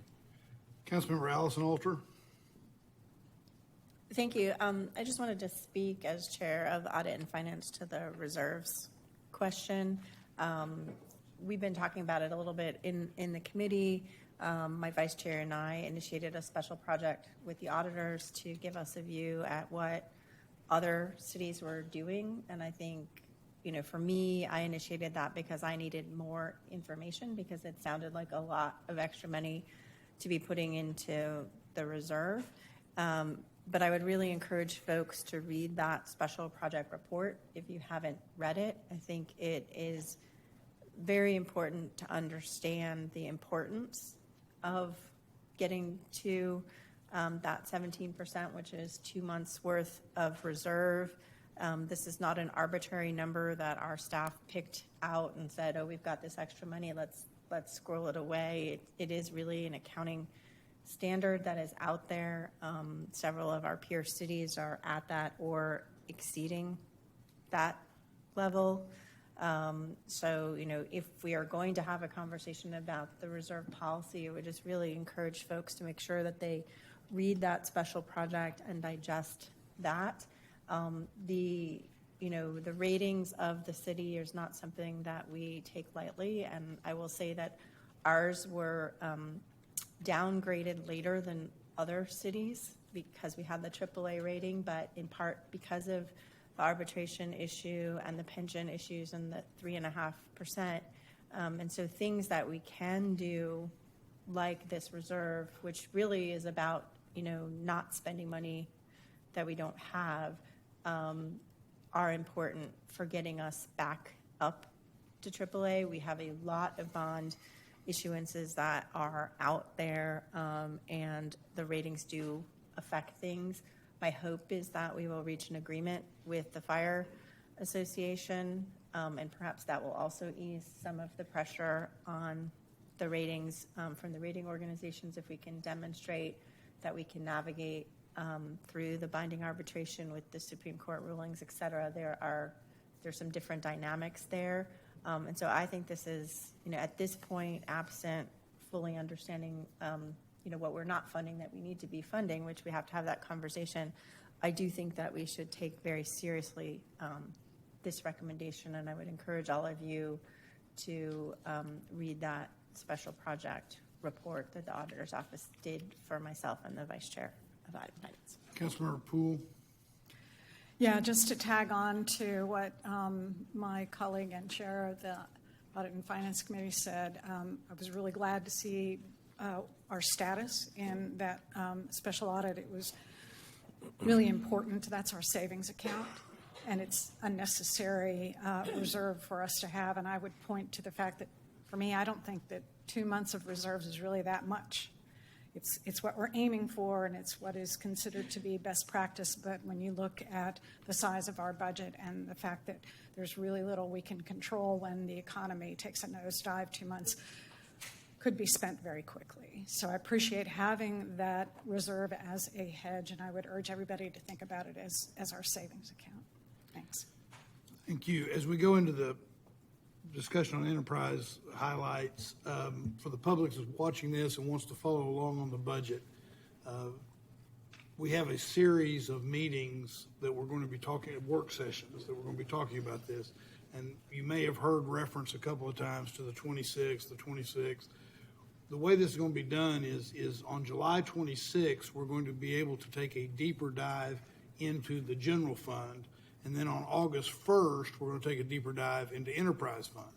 So this is the first day to have the conversation. I think it's the way a work session ought to work. We've had a lot of questions and a lot of feedback, and also we will have the opportunity purposefully set up so that we will have additional answers and more detailed answers come back to us.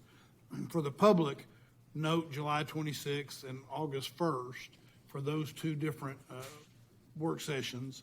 They will also begin at 9 o'clock. In addition, you've heard reference to the you've heard to the Q&A. You've heard reference to the Q&A a number of times.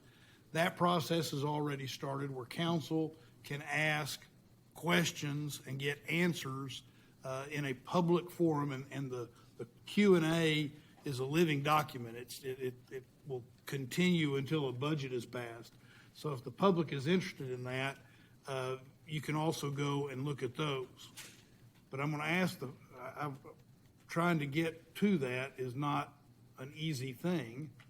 And so I'm going to ask the folks from finance if you can right now, and if not, we'll come back later. But give the site so that people can go to that site.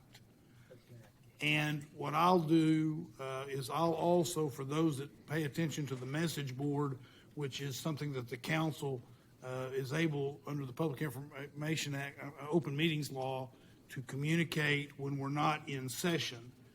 We post things on the message board. I will put on the message board that Q&A site, but we'll announce it a little bit later in this meeting, and then after the meeting, or maybe during the meeting, maybe somebody on my staff will go ahead and put that up there. So with that filibuster on work sessions, I'll turn it back to you. And Mayor and Council, on the enterprise funds, just so you know, because it's going to be a little different, we've asked, in interest of time and because we know your time's valuable and we want to get to your questions, Eric's going to go through this in much more summary fashion so that we hit the highlights, and then we can get an opportunity for you guys to ask us questions about the various enterprise funds. So with that, Eric, you're set to go, and you've got 5 minutes. Convention Center, we still have one. Next. The one thing, a couple of things here, but one, their FTEs are decreasing because the city manager instituted a long-term vacancy reduction process. It resulted in 30 positions that have been vacant for longer than 2 years being eliminated. It saved the city $3 million overall, and it's part of what's driving our success with getting that vacancy rate down. Other than that, Convention Center is gearing up for their expansion, and we've seen a big recovery in hotel occupancy tax, which translates into all the various funds that benefit from that. Austin Energy is proposing a 2% rate increase this year, mainly to continue targeting their financial metrics. They're on track now to get their reserve funds fully funded by FY26 and reach their operating fund reserve goal by FY28. Because fuel prices are expected to decline, that 2% increase in rates is only adding about 1% to the typical ratepayer's monthly bill for energy.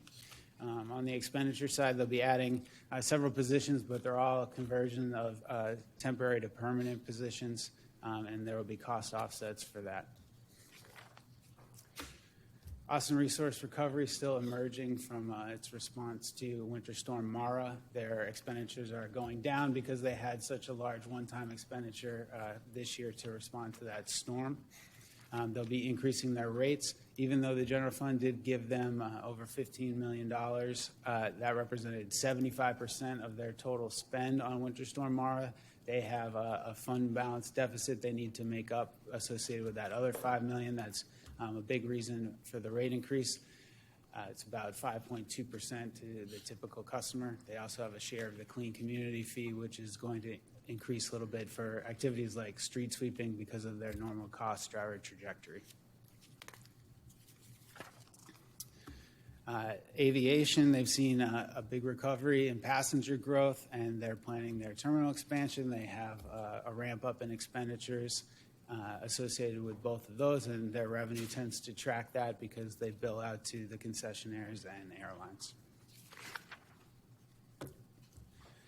Austin Water, you may recall, commissioned an external review that reported back in January about improvements the utility could make to become more resilient. They're proposing a rate increase this year, and they're going to use the proceeds from that to target these resiliency improvements. They have a real focus on recruitment and retention for their employees and getting some new engineers. And they have other investments to the system itself to make it more resilient. Now, that rate increase is actually the first one since FY17, and then we decreased rates in FY18. So that proposed rate for the typical customer, $83.44. Well, it was $83 even in FY17. So, over 7 years, that's very moderate growth. Development Services merged with the Code Compliance Department this year. You can sort of see the results of some efficiencies from that, where Code is projecting it can reduce its clean community fee slightly.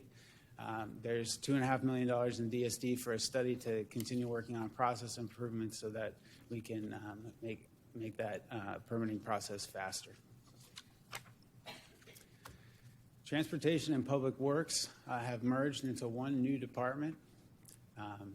They are not projecting any increase in their transportation user fee.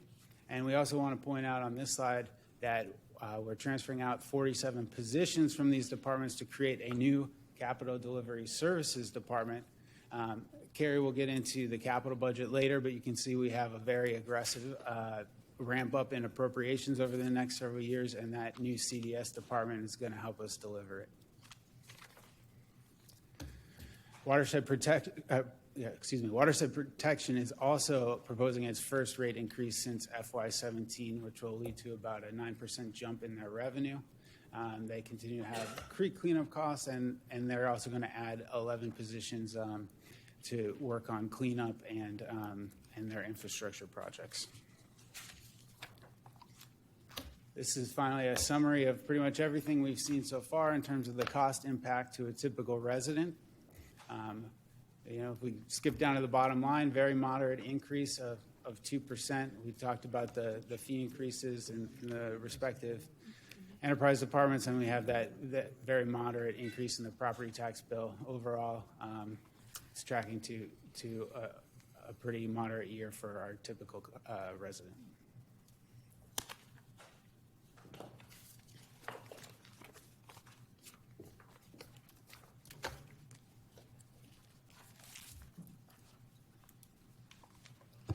Good morning, Council. Carrie Lang, Budget Officer. I am happy to be in front of you all today, and I'm just going to take a little point of privilege to again thank Eric and the Budget and Performance team for doing an excellent job while I was out. I appreciate you all so much, and I will get going with the capital budget highlights. As Eric said, we do have a robust capital budget program, and this slide in particular talks about our spending plan. I do want to note that each year for the capital budget, we do show new appropriations in the budget process and get those appropriations approved for each fiscal year. The actual appropriations for fiscal year 24 that we're proposing is $1.8 billion. But as you can see, when we look at our spending plan, what's actually planned to be spent for fiscal year 24 is at $1.6 billion. Austin Aviation, Austin Energy, and Austin Water continue to be the largest portions of our spending plan. As Eric mentioned, the expansion of the airport, as well as ongoing work at AE, as well as Austin Water, shows that increase. But you'll also see an increase in some of our public improvement bond spending. Our transportation and mobility in particular is showing some increases there. And so we'll go into a little bit more detail about that over the next couple of slides. This slide in particular wanted to show you all and talk to you all a little bit about some of the history and show how we've been spending historically compared to what we're anticipating over the next 5 years. Over the last 5 years or so, we've spent about $922 million on average in CIP spending. But when you look forward over the next 5 years, we're anticipating about a $2.5 billion average annual spend. Again, we have a number of public improvement improvement bond programs that are being ramped up, and we're starting to see the spend in transportation and mobility and primarily. But when you look at those out years, you'll see aviation's expansion as well as the convention center.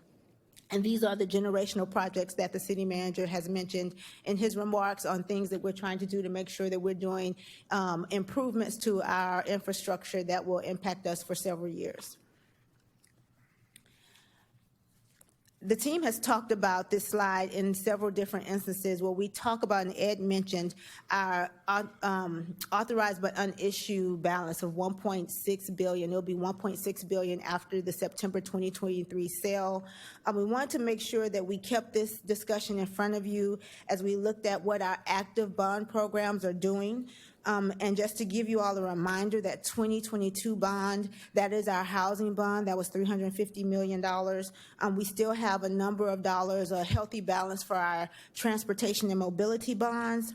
The 2018 bond was the comprehensive bond that included libraries, parks, things like our public safety areas, transportation, and flood mitigation.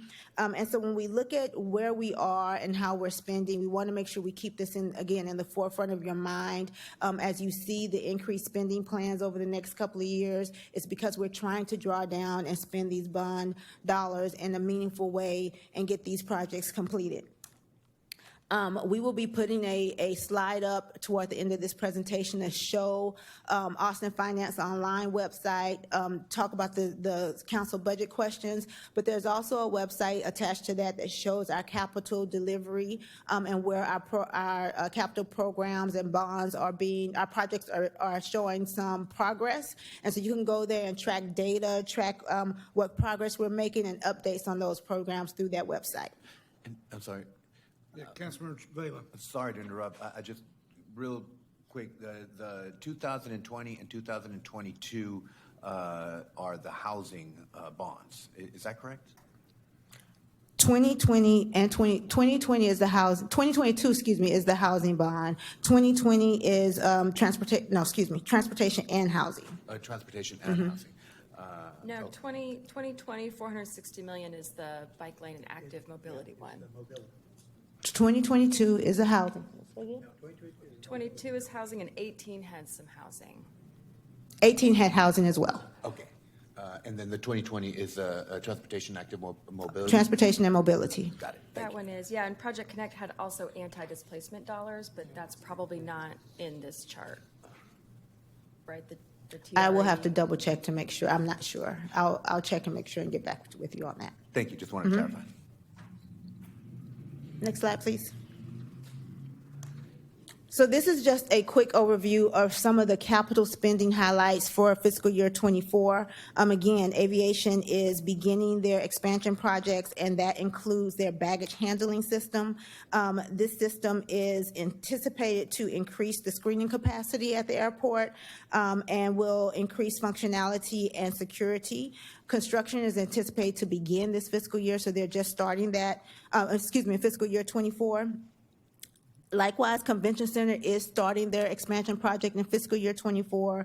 As you all know, in 2019, Council approved a 2% increase to the hotel occupancy tax rate, and that is what is used to fund this expansion in particular. Austin Water, the Walnut Creek Water Treatment Expansion. This original bill was in 1977. It's had two major expansions since then. This expansion will increase the current 75 million gallons per day capacity to 100 million gallons per day for that treatment plant. And then Austin Energy, their $117 million spending plan is for their resiliency program, about $6 million of that for fiscal year 24, and then the new Southeast substation for AE. When we look at transportation and public works, again, the 2016, 2018, and 2020 bond programs, there's transportation and mobility programs, that includes a number of projects: street rehabilitation, urban trail expansion, safe routes to school, sidewalk rehab, and new construction. and intersection improvements, bikeways, and Vision Zero. So there are a number of different projects, including our transportation and mobility. And then when we look at the watershed, the Confluence Project, that construction began in May of this year, May 2023, and it will restore creek health and functionality. Fire and EMS continue to have their fire and EMS stations. The Canyon Creek is anticipated to start construction with completion in fall of 2024. And then stations 1, 3, and 22, those constructions are ongoing. They all began in 2023 and will continue through either later this year or through 2024 for those 3 stations. So then as we look at housing and their spending plan, the affordable housing portion of their spending plan includes $30 million of the 2022 bond dollars. And then the Housing Trust Fund anticipates $16.4 million for displacement prevention. Parks and Recreation has a number of projects that they will be spending on in this next fiscal year, including their aquatics vision plan, which includes a pool at Colony Park, reconstruction and renovations for Givens Pool, and then in addition to that, the Cultural Center, the Mexican American Cultural Center Phase 2, is beginning construction with completion anticipated in fiscal year 2025. And then finally, I believe Eric mentioned earlier that the Capital Rehabilitation Fund is fully funded per policy level for fiscal year 24 at $10.5 million. It includes a number of projects across several different departments, including some EMS renovations for Austin Public Health, some security improvements. Parks and Recreation continues to have some improvements in systems, mechanical and engineering system assessments, window replacements at Gus Garcia, and then Library has various projects across their facilities through this Capital Rehabilitation Fund. Again, Building Services, they manage a number of the projects that will be happening across the city for our infrastructure and facilities, and work very closely with the several departments to make sure that these projects take place in a timely manner. Council members, let me just, that's a great presentation, Carrie. Just as a kind of a note that we need your help on, we stood up a capital delivery department office this year. And one of the things that we've been able to recognize is that when we've done estimates for some projects that ended up on a bond program, it didn't have nearly enough adequate funding because there wasn't enough pre-planning that what needed to be done, so that when we committed to the voters that we get a facility completed, we find that we're short on funds, and we've got to go back and ask for more bonding authority to complete it. So we're going to work with actually part of our capital deliveries to work with departments to make sure that when we do have a bond program, the estimates are done in a rigorous way so that we know exactly what it is that the voters are voting on so that we can deliver that product. We'll work obviously with there's a bond oversight committee that we'll work with, et cetera. And the other thing is we mentioned housing bonds. We've already begun, we haven't brought them on board yet, but there's going to be an audit of our housing department in terms of how we spend those dollars. And it'll be programmatic as well as financial so that we can understand how all those dollars are used toward bending the cost curve with respect to affordability. I don't have an answer for you yet, but it seems to me that that's something that's needed so that we can at least understand whether we've got the right roadmap to get the work done that needs to get done. Those are just a little bit, 2 things that are related to our capital delivery. Thank you. Councilmember Vela, then Councilmember Fuentes, and Councilmember Harper Madison. I just wanted to say that I appreciate those observations and comments about the bonds. Thinking back, and oh Lord, I hope but I remember when we first tried to do the Mexican American Cultural Center, that was vastly underfunded, and it just took years because that first estimate was off. And then I know we've discussed various public safety projects that got delayed.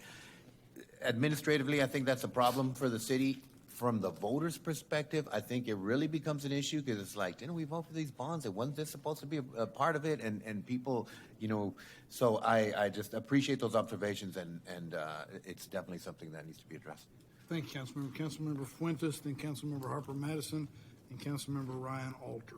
Thank you. And to build off of Councilmember Vela's comments, colleagues, I certainly appreciate the city manager's attention and prioritization of moving our bond projects as quickly as possible. We know that we have billions of dollars of needs in our city with sidewalk connectivity, with having a robust transportation network. So we all have a vested interest to ensure that we're able to deliver these projects in a timely fashion so Austinites can see the improvements in their neighborhoods and so that we can get more projects in the pipeline. So a part of the effort, City Manager, that I appreciate your leadership on was the creation of this Capital Delivery Services Department. Now that division is out of the enterprise funding or out of the enterprise department, how is the Capital Services Delivery Division being funded at this point? It's being funded by the project. So it's similar to how we've managed them prior to it being a department. The Capital Delivery Department will charge back to the projects that it is supporting. And there is a methodology and allocation that's put in place to establish what those charges are back to the projects. Okay. So that work is currently underway? Yes. And we're funding it the way it was funded before. We've just pulled it out of the department where it was, created an office, and it's the same funding mechanism we've used in the past. Okay, good. And so does that have an impact to the cost of service? It should have all, I mean, I wouldn't think so. It should not have an impact because it was calculated in the cost of service when the projects were created. And so it's, as the city manager mentioned, it's just pulling that function out into its own department to better manage the project separately. Okay, thank you. Councilmember Harper Madison and Councilmember Ryan Alter. Thank you for the recognition, Mayor. But the problem with going third after two brilliant colleagues is that they already asked all my questions. And so my questions have been resolved. Thank you. It may take brilliance to notice that. So there you go. So 3 brilliants in a row. Then we'll go to Councilmember Ryan Alter. You got a lot on your shoulders now after that. Not very brilliant. And Councilmember Allison Alter. I have a question regarding DSD. I don't know who can take, but really my question is, well, 2 questions. First, on the 5-cent decrease or the decrease that's in your chart, what's the total cost? What does that net out to in terms of how much that fee decrease? If we kept it static, how much more would we have? I don't want to quote you a number off the top of my head. I have one in mind, but I'm not sure it's accurate. I'd rather just get you a response in the Q&A.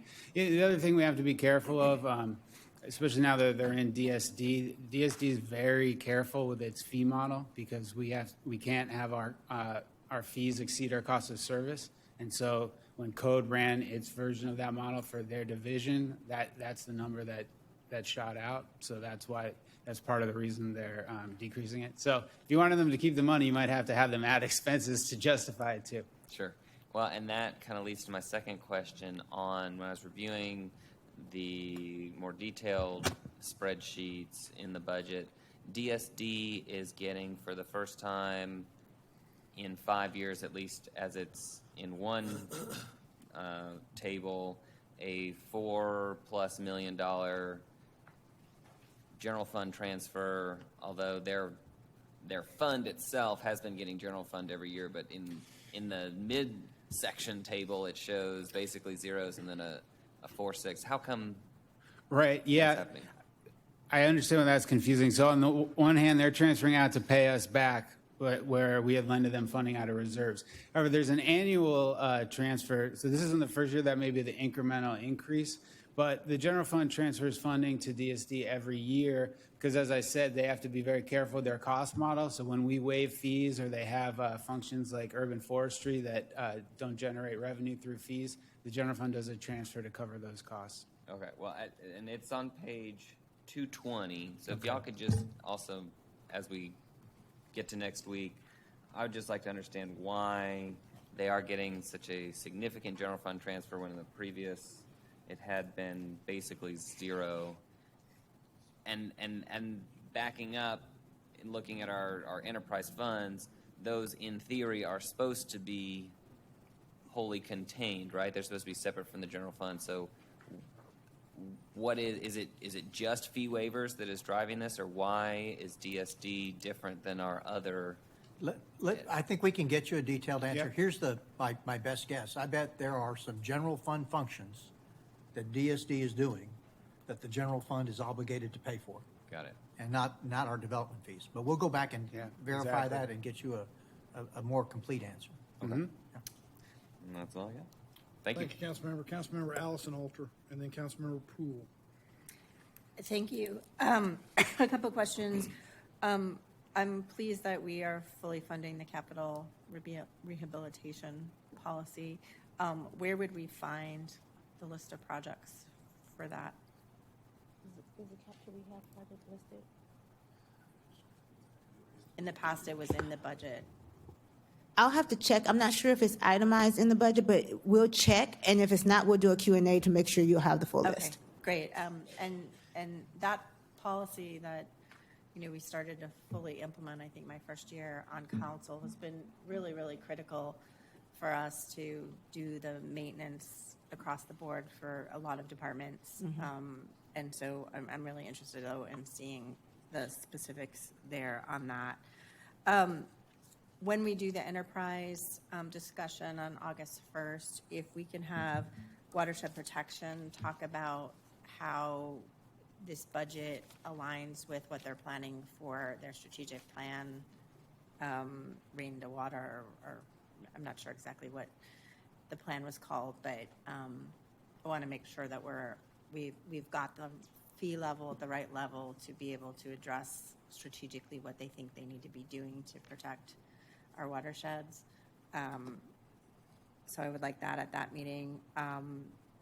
I just want to flag for my colleagues that I am somewhat concerned about the rate increase for Austin Energy coming so quickly after the past rate increase. I understand the desire to spread this out over time, but I do have a question of whether we should be waiting on that at least until next year or until we see if the PSA charges are going to go down.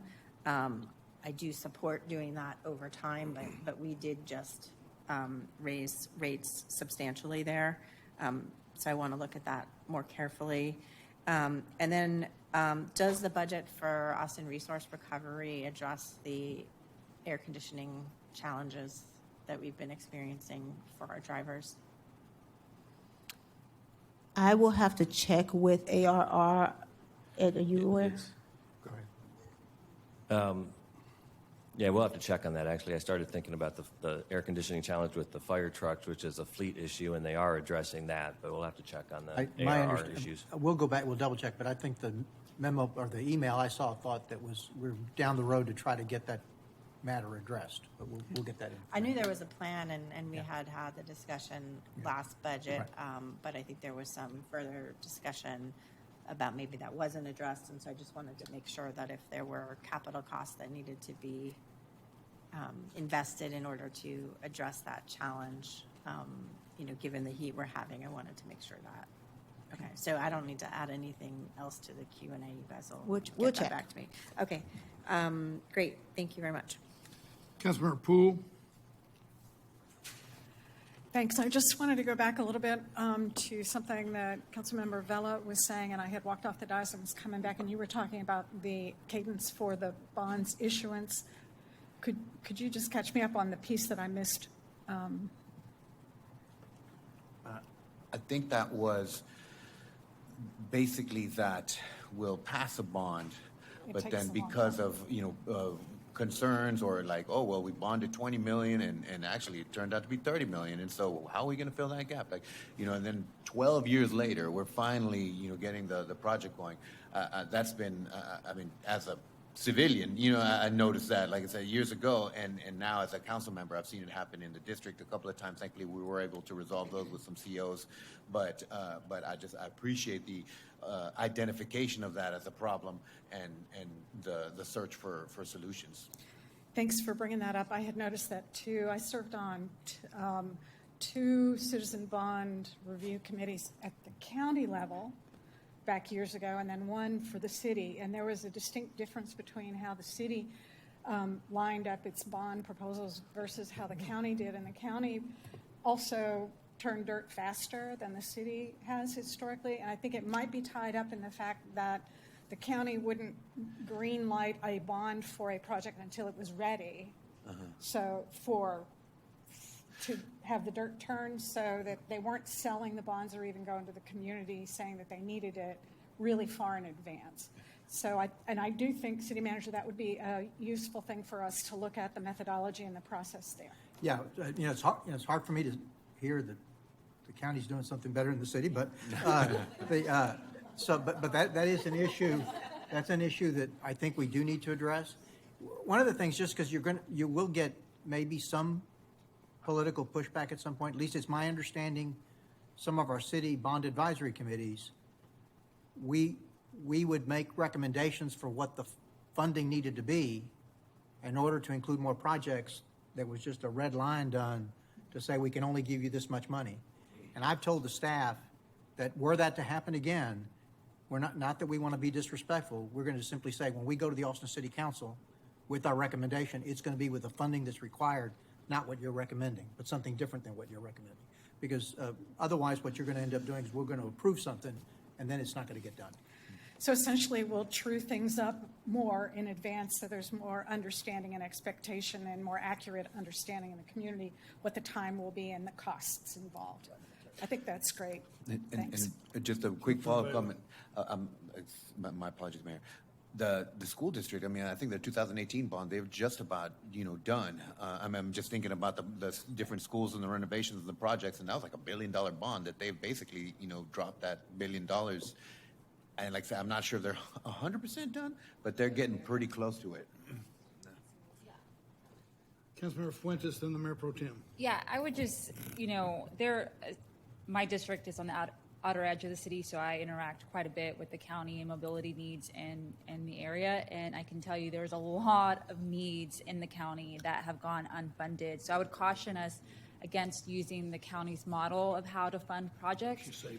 What we want is to ensure that our community see progress and improvements in our neighborhoods while we are actively implementing new strategies to be able to deliver our projects in a timely fashion. I think that, if the council would have held back from coming forward with bond projects, we wouldn't see the progress that we're seeing today. Even if it's a little slower, I would want us to focus on how do we iterate, how do we get better in getting the bond projects out the door. Case in point, the 2020 bond, mobility bond that the Mayor Pro Tem brought forward, that had crucial funding for Ross Road out in Del Valley. And that construction, we're already seeing progress on that work. And so had we waited and said, let's wait till everything has a PER with it, we wouldn't be seeing that progress. So I just wanted to add that context, especially for communities that have been long time underinvested in, long time neglected, that we're trying to make whole. These bonds that truly matter and make a difference. Mayor Pro Tem. I've got to jump on the bond bandwagon. I'm loving this conversation. We had a presentation a couple months ago at the Mobility Committee trying to look at our bonds, most specifically around transportation, but obviously there's a lot of other needs that are being covered by voter-approved bonds. I was surprised to learn there were some from 2006 that hadn't gotten out the door yet. I keep hearing about the East 51st Street project. I don't know if that's one that you're referencing, Councilmember Vela, but people are very excited about that. I think that one came from 2012.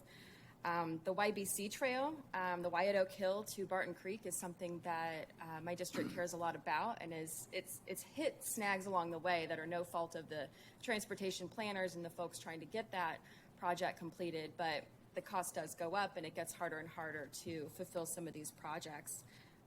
We also have started seeing some questions about how our increase in minimum wage affects our contracts, and I think that's something that the city manager was pointing to earlier about the need to make sure that as we expect our contracts to fulfill the needs of minimum wage, that affects the bottom line of some of the bids that have gone out in years past.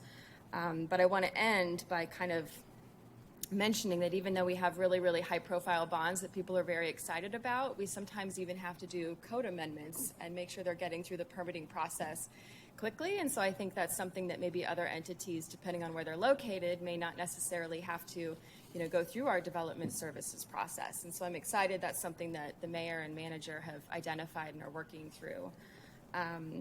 I also wanted to make sure I flagged before we move on to other topics that I had brought up earlier, the FTEs list. I know page 618 has a really, really good summary personnel chart of like which FTEs are in which section, so you can kind of follow the math of if they're being moved from one department and moved into another one, you can kind of follow that paper trail, but I wasn't sure if there's a more concise method of understanding exactly where those moving parts Say are. that page again.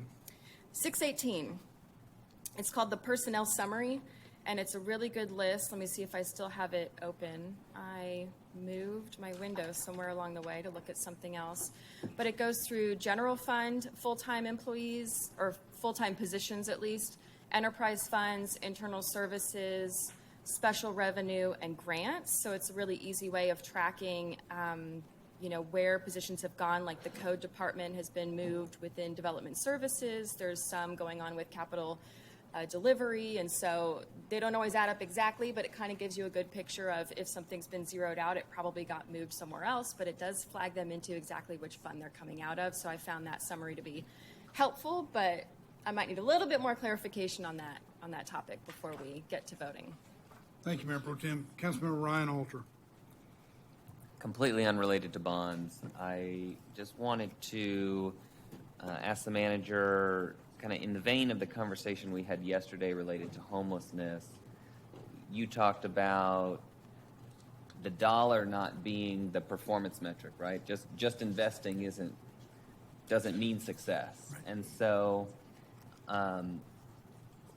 what I am curious about is kind of how we are pointing these investments towards goals.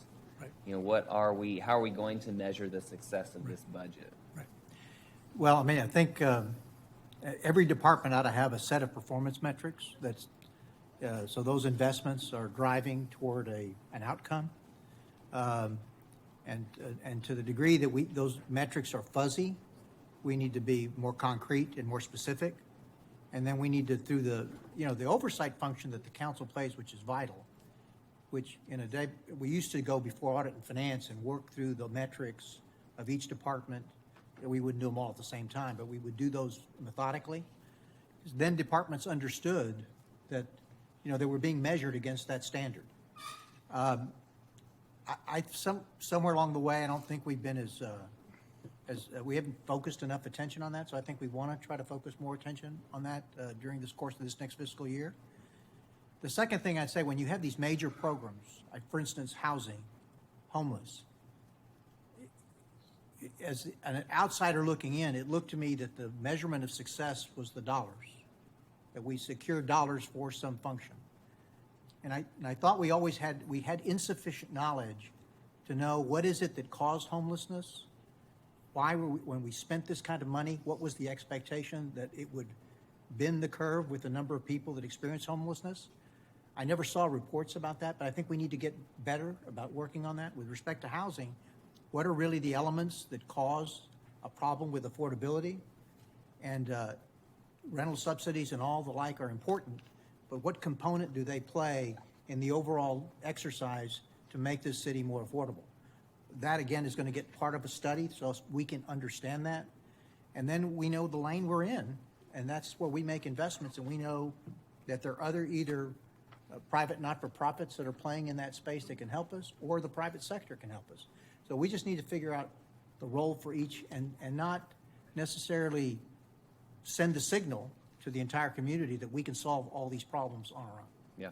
Well, I think it would be really helpful if departments do have what they believe these additional investments will help them with. For instance, let's say DSD, right? The review time is 6 months, and we think with this additional investment we're going to get it to 5 months, or pick your department, right? Just so we know kind of what we're buying here, and then when we come back in a year to review, we can see how we did, I think. And you picked DSD. One of the things that I've mentioned to the DSD director and some of the employees is they should see themselves as a key component of a review process that adds additional housing units to our community. They are part of the affordability equation. And to the degree that they see themselves as trying to bend the curve with respect to that, that takes them out of the regulatory mode, and then I'm in the business of moving projects through my system or through their system so that we can get multifamily or single family outdone faster, or office buildings, the case may be. And I think sometimes it's changing the lens of how they see their jobs. The capital delivery, they are not just building libraries, they're building a great city, and they need to think of themselves in that I'm contributing to a great city and and the livability of that city. So it's to take that kind of ownership, and Yeah. we just need to change that attitude. And I think the last comment I'd make is to build on what you said in terms of kind of picking our lane. Yeah. Some of our lane will be within the city structure, but some of our lane is, to your point in the discussion, the county, right? Some things the county's jobs. And so the degree to which we can have that regional buy-in, I know we'll just continue those conversations. But more to come on metrics. We'll definitely do that. Could I just take a quick moment for Please. it's Ed here, just a little bit of shameless marketing on this topic, because a lot of you on the dais will remember what we called Strategic Direction 2023.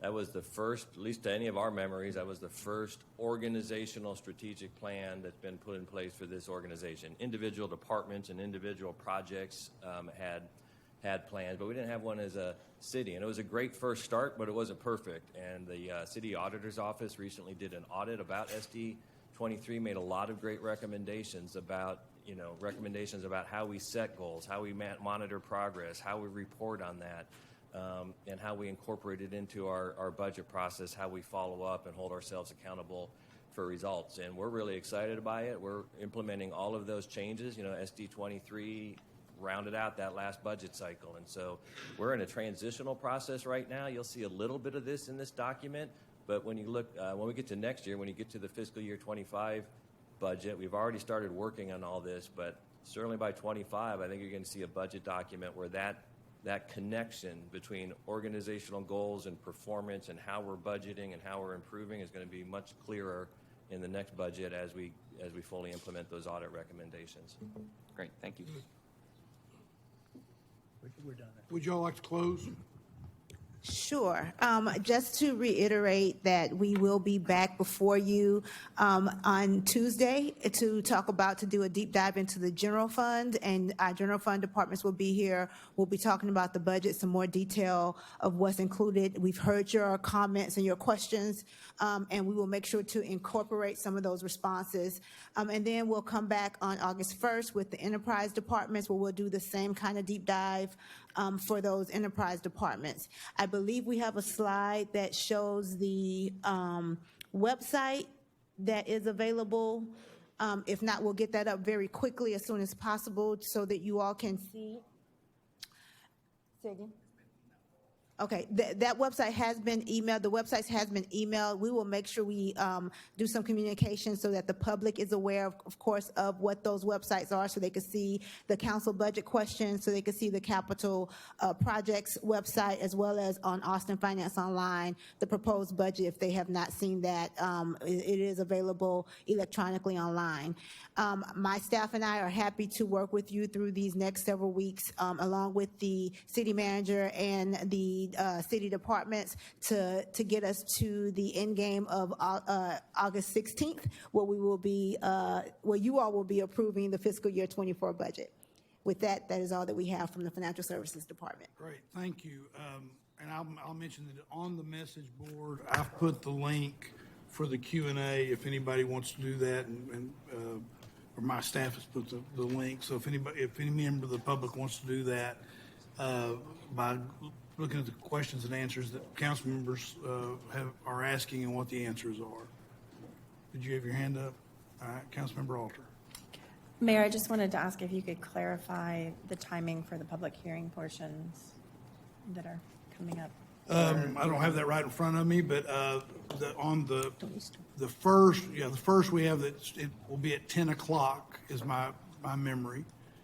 We tried to schedule this so that people that might not be able to be available at 10 o'clock would be able to be available in the afternoon. So on the first, it's at 3 o'clock.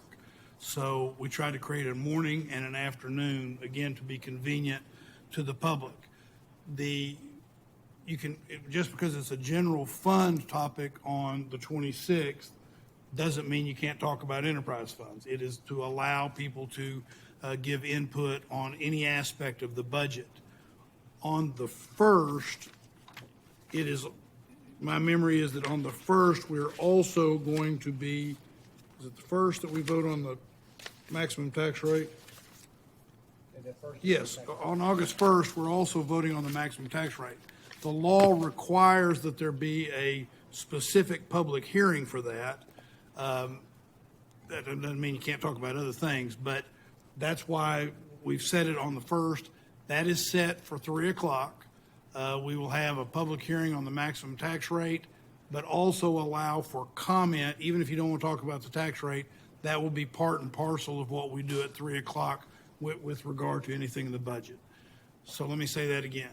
July 26th at 10 o'clock, there will be a public comment period. We'll start with a public comment period on July 26th as to any part of the budget. On August 1st at 3 o'clock, we will have a public hearing on the maximum tax rate and any public comment that someone wants to provide with regard to the budget overall. Does that help? All right, Councilmember Fuentes.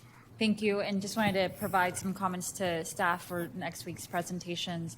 What I'm hoping to get a deeper dive on is the housing and planning budgets and to talk through what those investments look like. So I know, Carrie, you mentioned, or maybe it was ACM Briseño, you mentioned the division of roles within the planning department and the focus on the land development code updates. So I just think having a focused conversation on housing and planning.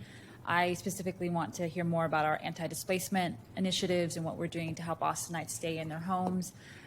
Also wanted to have a focused conversation on childcare and what we're doing on that end. So just wanted to flag those two big ticket items for discussion. Great, thank you. One other thing I want to make sure I was clear about is when I said that on August 1st, the public comment would be, the hearing and the public comment would be at 3 o'clock. The meeting will start at 10.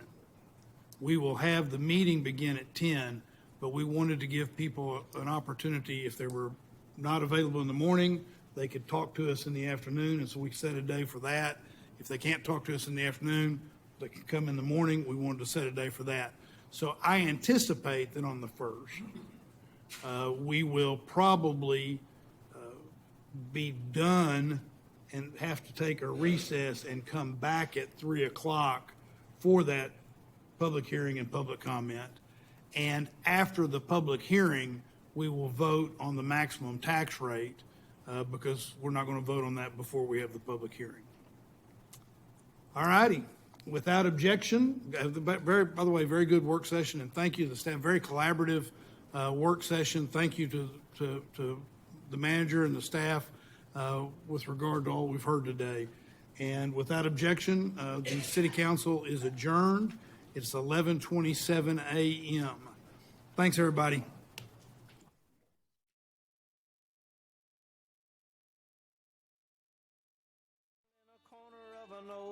Closet, a box of treasures. I thought I'd lost it.